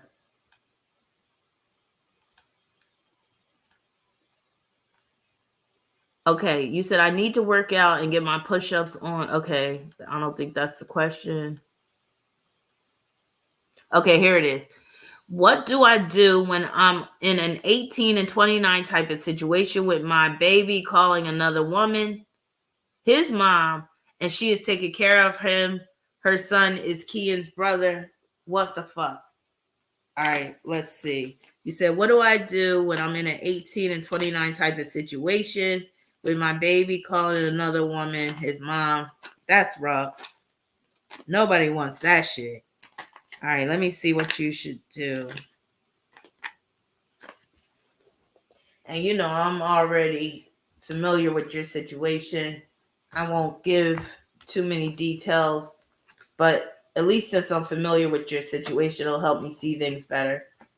So I got the 6 of Cups, which means that if possible, you need to build a relationship with this other woman and let it be known, like, especially where you're with her when Kian's there, your son, and y'all have that conversation and let him know, let him be very clear of who his mother is, but you do it in a very gentle, cooperative, diplomatic way. That 6 of Cups is about using a very, tender approach, having a heart-to-heart with someone, and basically reiterating that you're his mother when you have him to yourself as well.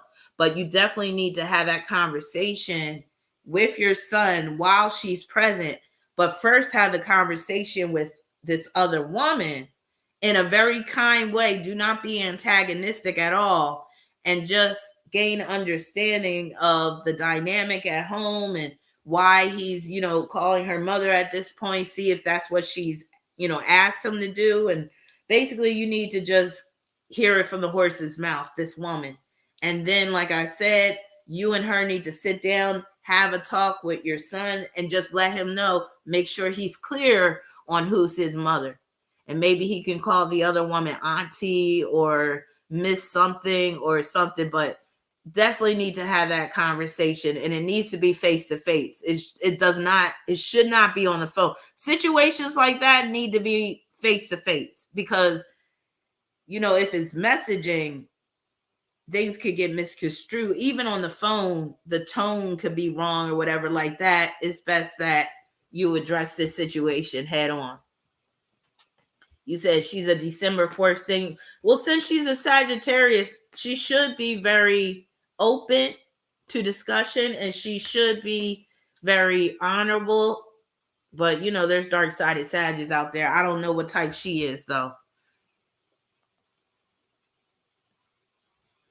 But, yeah, I'm sorry you're going through this. That's some of the toughest thing to deal with. And this is why I caution my young clients about having children before they're ready, or, even having these unplanned unwanted pregnancies, and then you end up having a baby and stuff. Like, a lot of us, we don't realize what we're getting ourselves into just by bringing children into this world.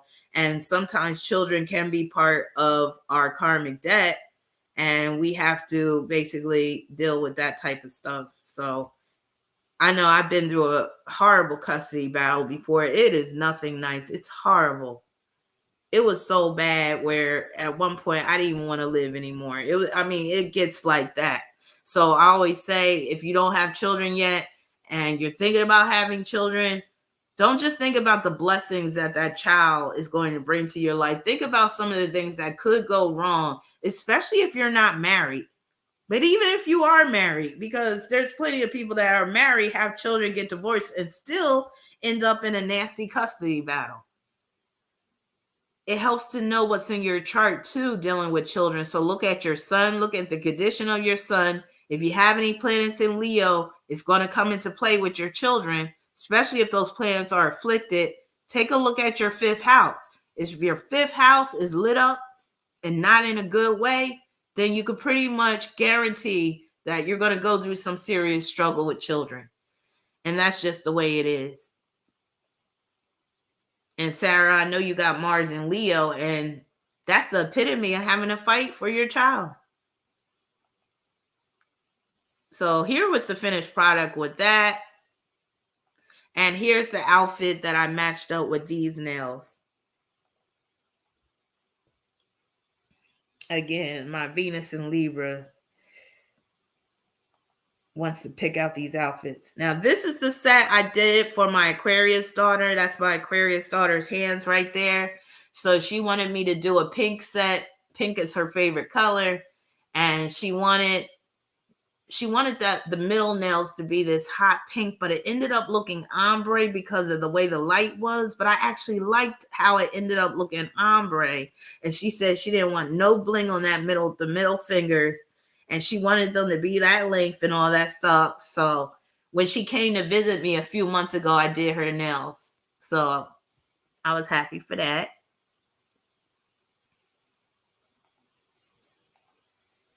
And here are her nails again, but I matched it up with an outfit. And I feel like that outfit alone is very Aquarius. So I was like, yeah, that would be cute to be wearing those nails with an outfit like that. What y'all think? Y'all like that outfit? I like the outfit, especially matched up with the nails. And then just a few more. That's her nails again, just close up. Here's another close up. And then y'all seen these when I did that one reading. I forgot what it was about. I think it was the Kyrie Irving reading. So here's my red heart set. Here I am pairing it up with this outfit right here. So I actually like this outfit that she has on. And if I was wearing that outfit, I'd be wearing those nails with it.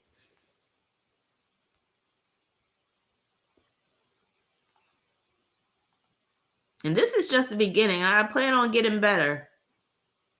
But I love this set.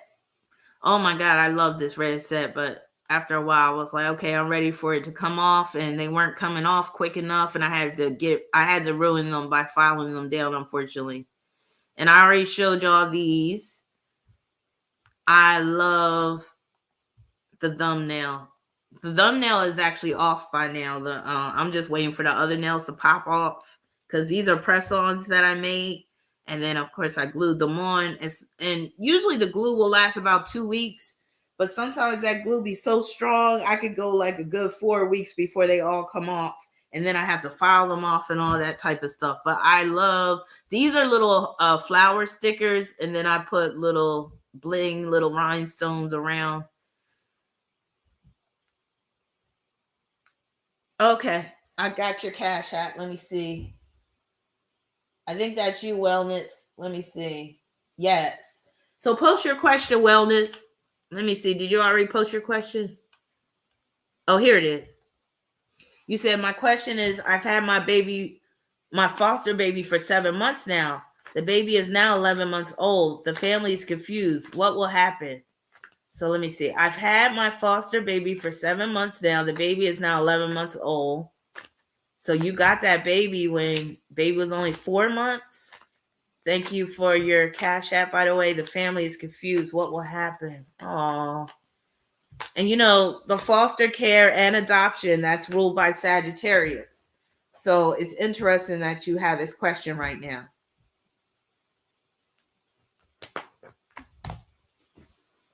That dude's still making noise upstairs.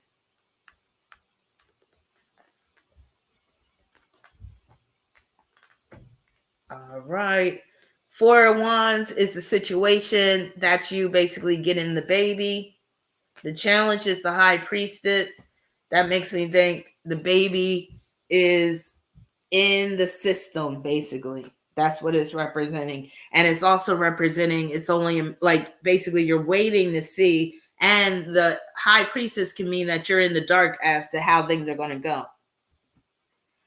I got the Fool card followed by the Death card, which makes me think there's a chance that the parents' parental rights will be severed, because with the Fool card, that's like that parent or parents, they're not doing what they should be doing in order to comply with the system to get the baby back. And also that High Priestess, if you want to look at it that way, that can be where they're being passive, they're not actively being engaged and involved. And you're saying the family is confused, so maybe they're not sure of what they're supposed to be doing. Maybe they need some extra help. And then that Death card, that can be severance of rights. Thank you, Sarah. So I hope that helps, Wellness. But it looks like you're probably going to have that baby a little longer until they determine, you know, what's going to happen, like in terms of adoption and stuff. So I don't know if you're prepared to actually be a long-term foster parent.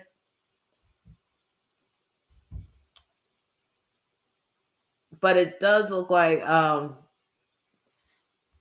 it won't be like too much longer before you start to hear what's gonna, you know, what's happening with the case and all that. But to me, it doesn't look good for the family. I'll say that. Looks like they're not doing what they should be doing. All right, so just a few more. Now, one thing about nails, they're going to look different under different light. This screen is kind of stretched out, but this was how the rest of the nails looked. And this is, see, I love it under this light because I love how dark it looks. And again, this is a sticker that I had with these nail accessories. And I just love that silhouette of the woman like that. I think that is just so cute. And then here it is from another angle. Now this right here I call Aqua Boogie in Barbados. Now I could have did a much better job, but I don't think it's so bad for my first trying to do something like with a swirl like that. All of this was freehand. So if you look closely, you can see some imperfections, but I want to try to get better with this. And with this one, I paired it up with a couple of outfits. I wanted to have like a Caribbean vibe with this set. This is one of the latest sets I did. So I wanted to have a Caribbean vibe kind of.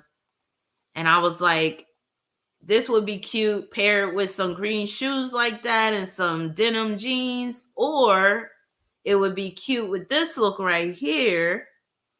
You know, I feel like blue, of course, because there's some blue in it, but having denim with green like that would be pretty dope. And then this one right here really sets it off, if you ask me.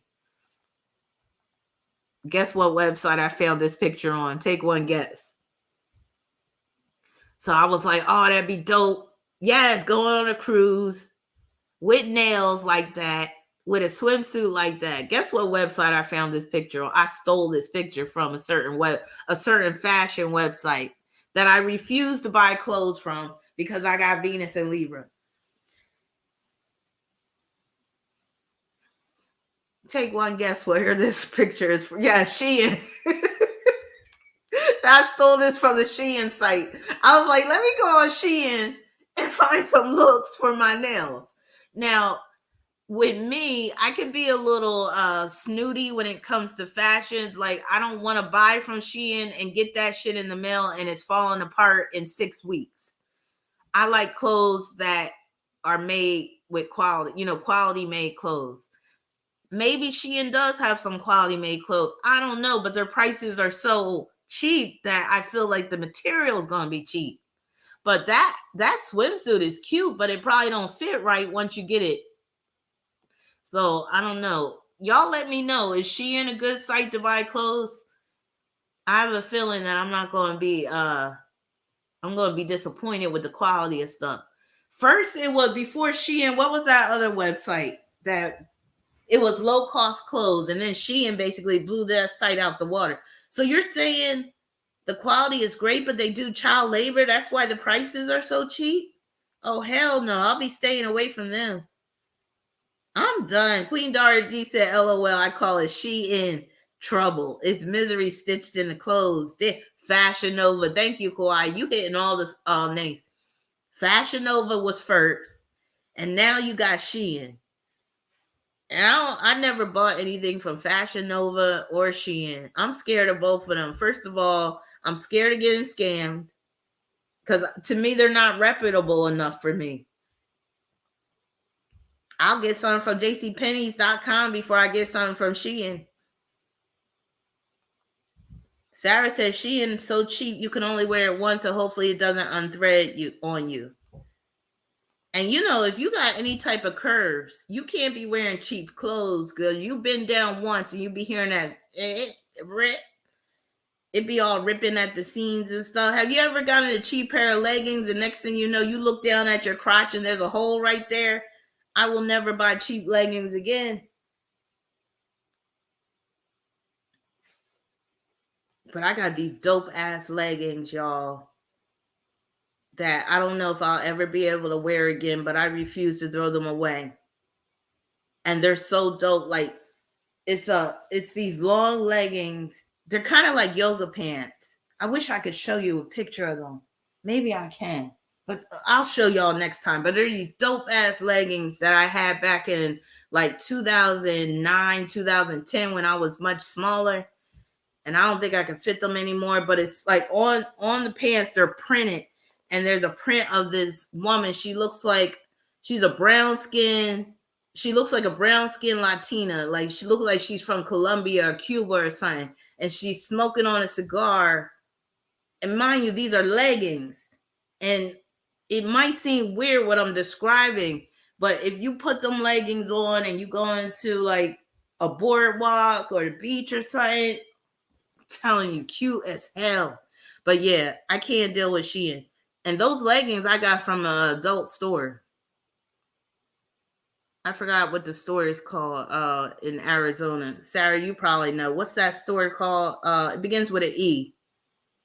I think it's you know, they got Castle in Arizona, but that's not the store I'm talking about. Why can't I remember that name of that sex shop?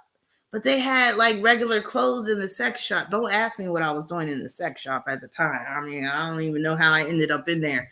But they had regular clothes up in there too. And that's where I got those leggings. Not Encounters. That's the Swingers Club. But there's this other store. It's not Castle. It's somewhere else. But I can't remember the name of it. Let's do a poll right now. Before I let y'all go. Wait, can I do a poll from my StreamYard? We just gonna have to do because I don't feel like doing the YouTube. All right, we're gonna take a poll right now. I don't think it's called Eves. If you've been in an adult sex shop before, press 1. If you haven't been in one, press 2. If you've been in an adult shop before, like an adult bookstore or, you know, adult films or where they got the sex toys and stuff, press 1. If you've never been in one, press 2. I just want to see where y'all heads are at. All right, Queen Dara D said 1. I'm a vote 2. I'm gonna put in 1 because I've been in one. I've been in a few of them. So Queen Dara DC Thomas, Adora, Kawaii, honey, you never been in one, girl. You gotta go. Yo, it's like a fascinations. Yes. So it wasn't an E. It's fascination. That's where I got the pants. For those that haven't been, y'all gotta go. It's like a field trip. You'll be amazed at what's in there. It's like a wonderland for adults. And some of this stuff is kind of like will make you blush. Some of this stuff might make you cringe. And there's no, you know, you don't be embarrassed in there because everybody's in there for the same shit. Wellness said too, you got to go up in there. You can have yourself a field trip. Queen Dara D said Condom Kingdom in Philly and Hustler in LA. I never been in Condom Kingdom in Philly, I don't think. But I will tell y'all this one story. And this is my Scorpio North Node in the 10th house. I told one of my students this story the other day, I think. So, when I used to work at the homeless shelter in Philly, I would have to go to the main shelter system, like, location. It was like a few times out the month. And I befriended this black guy that worked there. He was much older than me, about 20, maybe about 10 years older than me. So we used to go to lunch a lot. And I knew he had a crush on me because every time we went to lunch, he would always pay for it. And I'm talking about we would be eating at the Reading Terminal Market, eating good food. Some of y'all know where the Reading Terminal Market is in Philly. It's this place where it's all these different restaurants and shit. Or he would take me to nice restaurants because we had an hour lunch break. And then one time we went to the adult bookstore, one of the adult shops in Philly, on my lunch break. We was both on break from work. Again, this is my Scorpio midheaven, Scorpio North Node in the 10th house. And he paid for one of those booths. You know how you could go into the booth and watch pornos? So he paid, and we was both in the booth watching adult movies. And I think he thought that we were going to get something going on in the booth, but he just wasn't my type. And then if memory serves me correctly, I do remember ending up at his house. I don't know if it was a separate occasion, but one time I did go to his house, and I think he did pull his dick out. And I think I had to tell him, look, I ain't the one. I'm not for this. Like, he was not my type at all, but he wanted some of this, but I wasn't giving none up. And yes, I was right by Market Street. Yes, we were right around Market Street where we went to that, because the homeless shelter, not the homeless shelter, but when I had to go downtown to where the homeless shelter system building was, I forgot what it was called, City of Philadelphia something. It was like OESS, that's what it was called, Office of Emergency Shelter Services. The OESS building was right downtown. And you know, downtown, that's where all the freaky shops are and stuff. So on our lunch breaks, we would go to the restaurants. He would always pay. And then one time we went into the adult book shop. We was watching a movie together. And I think he knew that he was going to get some from me. And it didn't even happen like that. Because like I said, he was not my type. I could not. I'm trying to know who he looked like. He kind of looked like not Tyler Perry. I'll say he looked like he could be Tyler Perry's uncle, but not as bad looking, I'll say. Yes, everybody, if you haven't been to a show like that or one of those stores, go, because it's interesting. It really is.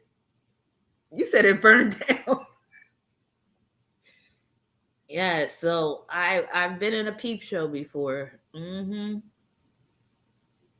Now, you also want to think about like how well they clean it in there too, because you know what people be doing in those booths. Ooh. All right, I think that's it for the nails.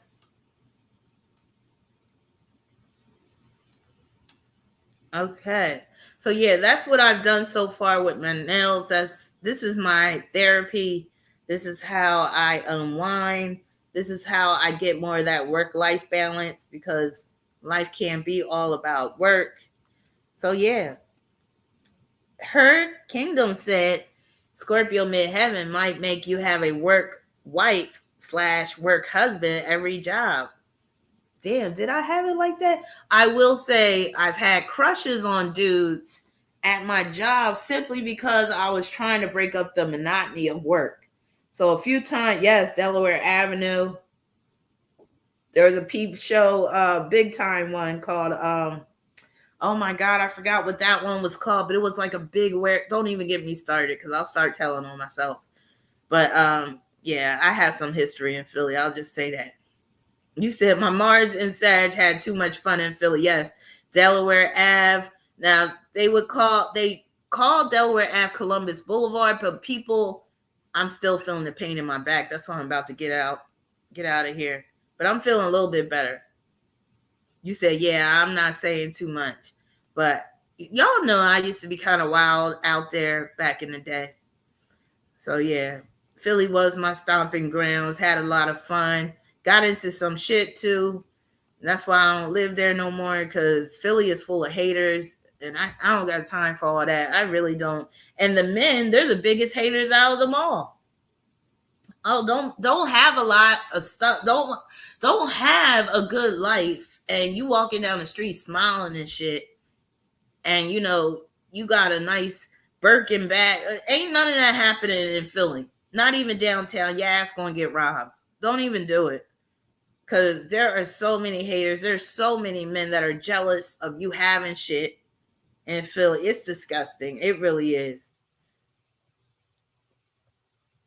Queen Dara D said, if he thinks he got me, I got him. Call him in the club while I was twerking. I'll leave y'all one of my escapades has been in a corner store in Philly. I will say that. Even the corner store got christened by me at one point. That's fucked up. But that's how I used to roll. And it wasn't no random thing. I knew the guy that was working behind the counter, but I mean, shit. He was a little thirsty. I was a little thirsty too. Just went behind the counter. Nobody was in the store at the time.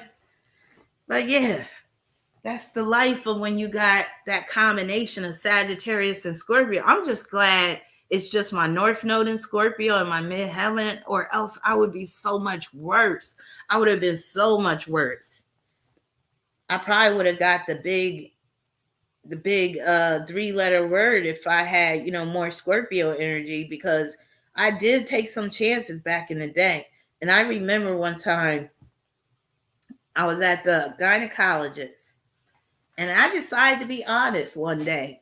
And for some reason, she wanted to know about my sexual history. And I remember I was telling her some of the things I did. And she actually told me, she was like, you should be grateful you don't have HIV. And I was like, yeah, I am actually. But see, I also wasn't the type that was just randomly, dealing with anybody. So wasn't like anybody could get it, but I was rather promiscuous. So yeah, that Sag combined with Scorpio and Mars and Gemini, yeah, I was kind of out there at times. And my Lilith is in Scorpio too. That's my asteroid Lilith. My black moon Lilith is in Aries, which doesn't make it much better either. So yeah. But that's that. I'm glad I'm still standing. I'm glad I'm still living. I'm glad I'm healthy. I have my health.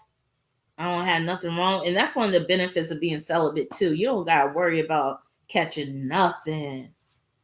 Nothing. And next year I'll be on my 7th year of celibacy. And that's one thing that Sagittarius can do. Sagittarius could be promiscuous one minute, and then they could give their life to Christ the next. Now, I haven't given my life to Christ, but I basically laid down my sword and shield in terms of the sex game, sex war, sex battles. And now I'm at a point in my life where I can sit back and reminisce about those freaky days, but not feel the urge to go back there. I'll never go back to those days and times. Shit's just crazy nowadays. You can't be out there like you used to be back. See, people in their 40s like me, even some of y'all in y'all 30s, y'all can say, yeah, you could have been kind of wilding out there back in the day. But today is a different day. People are really wilding. And then you think you're going to have a one-night stand with somebody and then they catch feelings. And next thing you know, they trying to kill you. Right? Once you know better, you do better. And nobody's worth catches something that lasts a lifetime or that could take you off of this planet. Nobody is worth that. So it will be interesting with my progressed moon in Libra how I'm going to handle a man this time around, because I'm pretty sure that's what's going to happen. I'm pretty sure at some point there's going to be a man that's going to try to get with me with my progressed moon in Libra, and it's going to be interesting how I'm going to handle it. I don't think I'm going to be all quick to get into the physical aspects of a relationship this time around. I think I could really make somebody wait, which is so not like me. I've never been that type to, make a guy wait. But, Libra can make a guy wait. And I do got Venus in Libra. It's just my Venus in Libra is fucked up. Posing Chiron, squaring Saturn, conjoining the Uranus. Wasn't no waiting around with me. I wanted it as much as the guy did. I like that. It's cute to be courted. Yes, I'm thinking that. And because I'm a Sagittarius, I'm open to dating different races, different nationalities, different ethnicities. There's some I won't even deal with at all. I won't even mention the cultures that I don't even want to deal with. But that's the beauty of being a Sag too, because I don't have that thing with me where it's like I gotta date a guy that's black like me. I don't have that. Black men used to be my preference, used to be, until enough of them beat me down where I'm just like, maybe black men ain't for me. But no, I don't think it's really a black thing per se. It's because I wasn't looking for the right black men, I'll say that. And the right black men, they're few and far between. There's not a lot of them. And it seemed like the good black men are all taken. They're married already. So what does a black woman do when, you know what I mean? I know some of y'all understand where I'm coming from. It's not easy nowadays.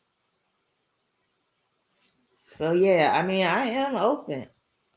Jose, Brad, Samir, Abu. What's another one? Hokido, Akira. All right, let me get out of here. Wait a minute, you said you see how many men got divorced, right?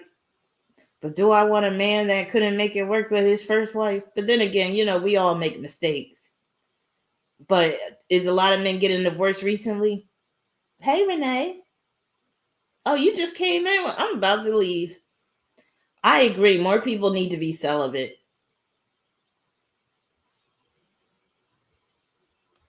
So they got home tests now. That's what's up.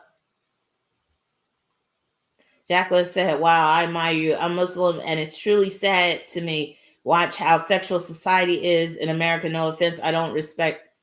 Oh, I told me and my daughter, we was talking about this today, about how oversexed people are and how sex isn't really even a big thing, like big deal when you really think about it.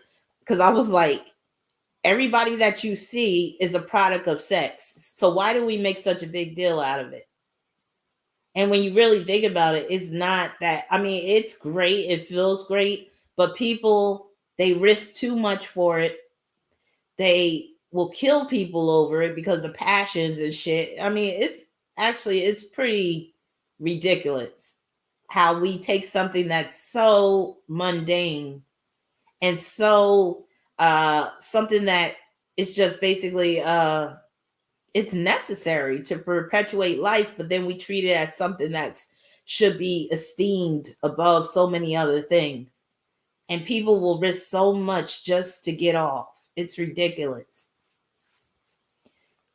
You said, have you heard about the rise of single lonely men and how they are becoming more radicalized against women? Yeah, these are like the incels, the MGTOW men. On one hand, I can understand where they're coming from, because a lot of these women out here are unrealistic. They're out of touch with reality. You know, all these women, they want these men that are just going to, you know, pay all their bills, where they don't have to work and all that stuff, and where, you know, he's going to be kissing her ass all the time. And that's just not realistic. That's just not how life is. And honestly, I don't think I could ever be the type of woman where it's the man making all the money and I'm not making anything, because I'm too independent for that. The hypergamy movement has gotten their heads messed. Exactly. It's like they've taken it too far. Now, there's nothing wrong with wanting a man to have things, have a great job, car, a house. But some of these women, they be wanting too much. They be doing the most. And they do be messing it up. Queen Dardy says, Sag men have controlled me with money.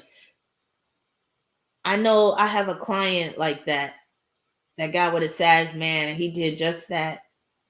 And that's what I mean. They can be very generous, but then they also want to be put on that pedestal too. And it's like, you better worship them or act like they're God Almighty. But yeah, y'all don't know how free. So I'll leave y'all with this. You know, Sagittarius does deal with freedom, right? And like I said, Sagittarius can take that freedom too far. It can result in becoming wanton. It can result in like just doing too much where you don't have anything that's going to set limits with you. That's why Capricorn comes after Sagittarius. Because after you wow out with that Sagittarius energy, now limits need to be set. Now you need to be disciplined. Now you need some structure. Now you need some restriction. And with freedom comes responsibility. And that's one thing all Sagittarians have to learn. Some learn it earlier than others. But having too much freedom can be dangerous, especially for a Sagittarius, and especially for one that has a lot of Scorpio in their chart as well. So you want to use your freedom wisely. And with true freedom comes discipline. And again, I'm so glad that I'm at a point in my life where I'm truly free.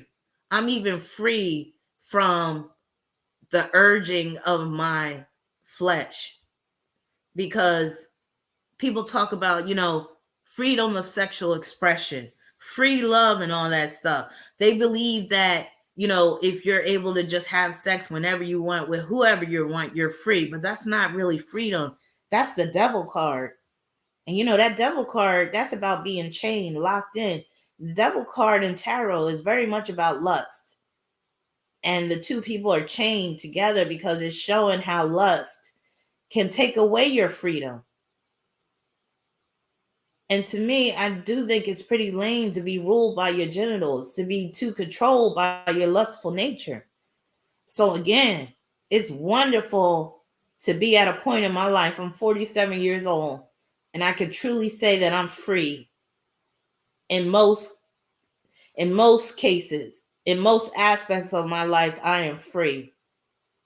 And the most beautiful thing is I'm free of that need to have sexual relations just because I need to get off, or because it feels good, or if it feels something inside me.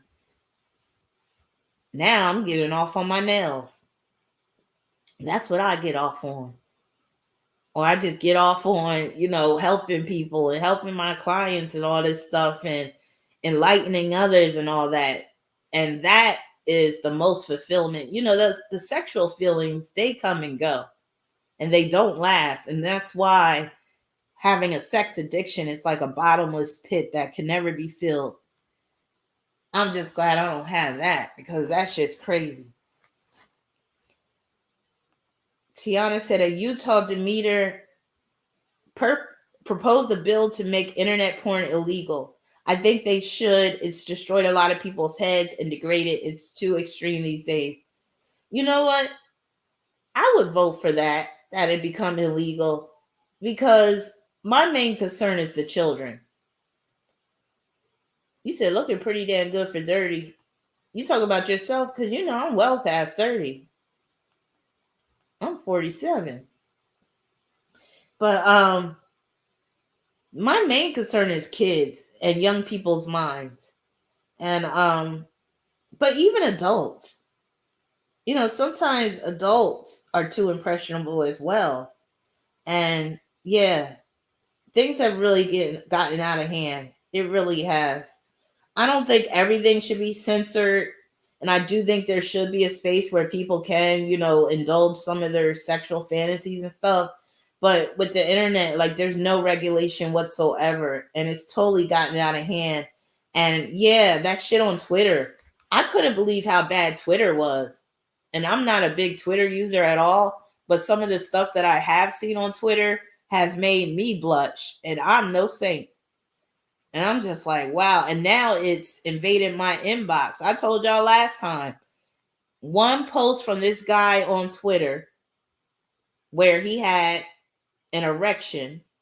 And because I'm curious with my Mars and Gemini, and I still got a little bit of freak in me, I clicked on that link. And now I'm always getting emails from Twitter with men with erect penises. You see how this shit works? And I didn't even ask for it. I didn't even want it. That shit came to me. Now imagine how much that's happening to people. Shit's getting crazy, y'all. And this Scorpio South Node is really bringing the freaks out. But yeah, so I'm going to post the link to my New Year's Eve party in case anybody wants to purchase a ticket. I will be making some predictions for 2023. I will be discussing some of the major transits with Pluto entering Aquarius. Saturn's going to be entering Pisces. It's going to be crazy.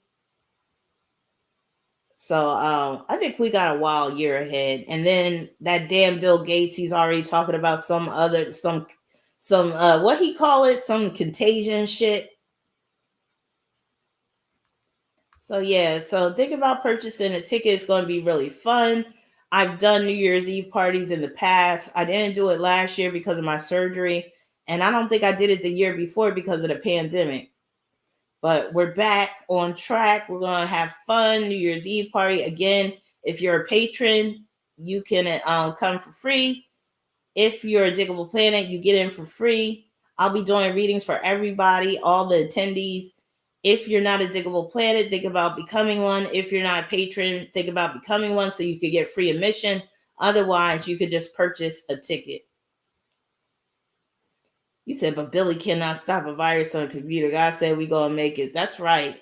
That's right. We all gonna make it. So I just want to thank everybody for hanging in there with me. We still got 118 people in the room. So thank y'all for hanging tough with me. Love y'all to death. And I enjoyed this. And stay tuned for some shit with Capricorn season. I'm gonna be going live again pretty soon. Well, more than likely it's I don't know. Because I got a case study to do, and it's a juicy case study. Yo, it's a juicy one.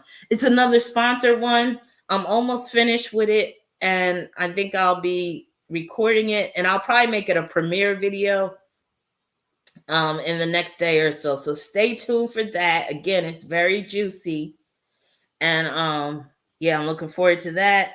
I got some people that want to put in some requests for Capricorn season, so stay tuned for that too. Oh, yeah, we'll definitely look at Jeff Bezos as well. We're not really hearing much about Jeff Bezos. It's all about Elon Musk, and I really don't trust that dude at all. So, yeah, stay tuned. Elon Musk got some shit up his sleeve, and again, I don't trust that dude as far as I can throw him. I don't believe that he's really on our side. I don't believe that he's really for free speech either. But love y'all. Take care. Happy holidays, but I'll be seeing y'all before Christmas, I think, with the next video I have. And yeah, peace, many blessings. I'm out.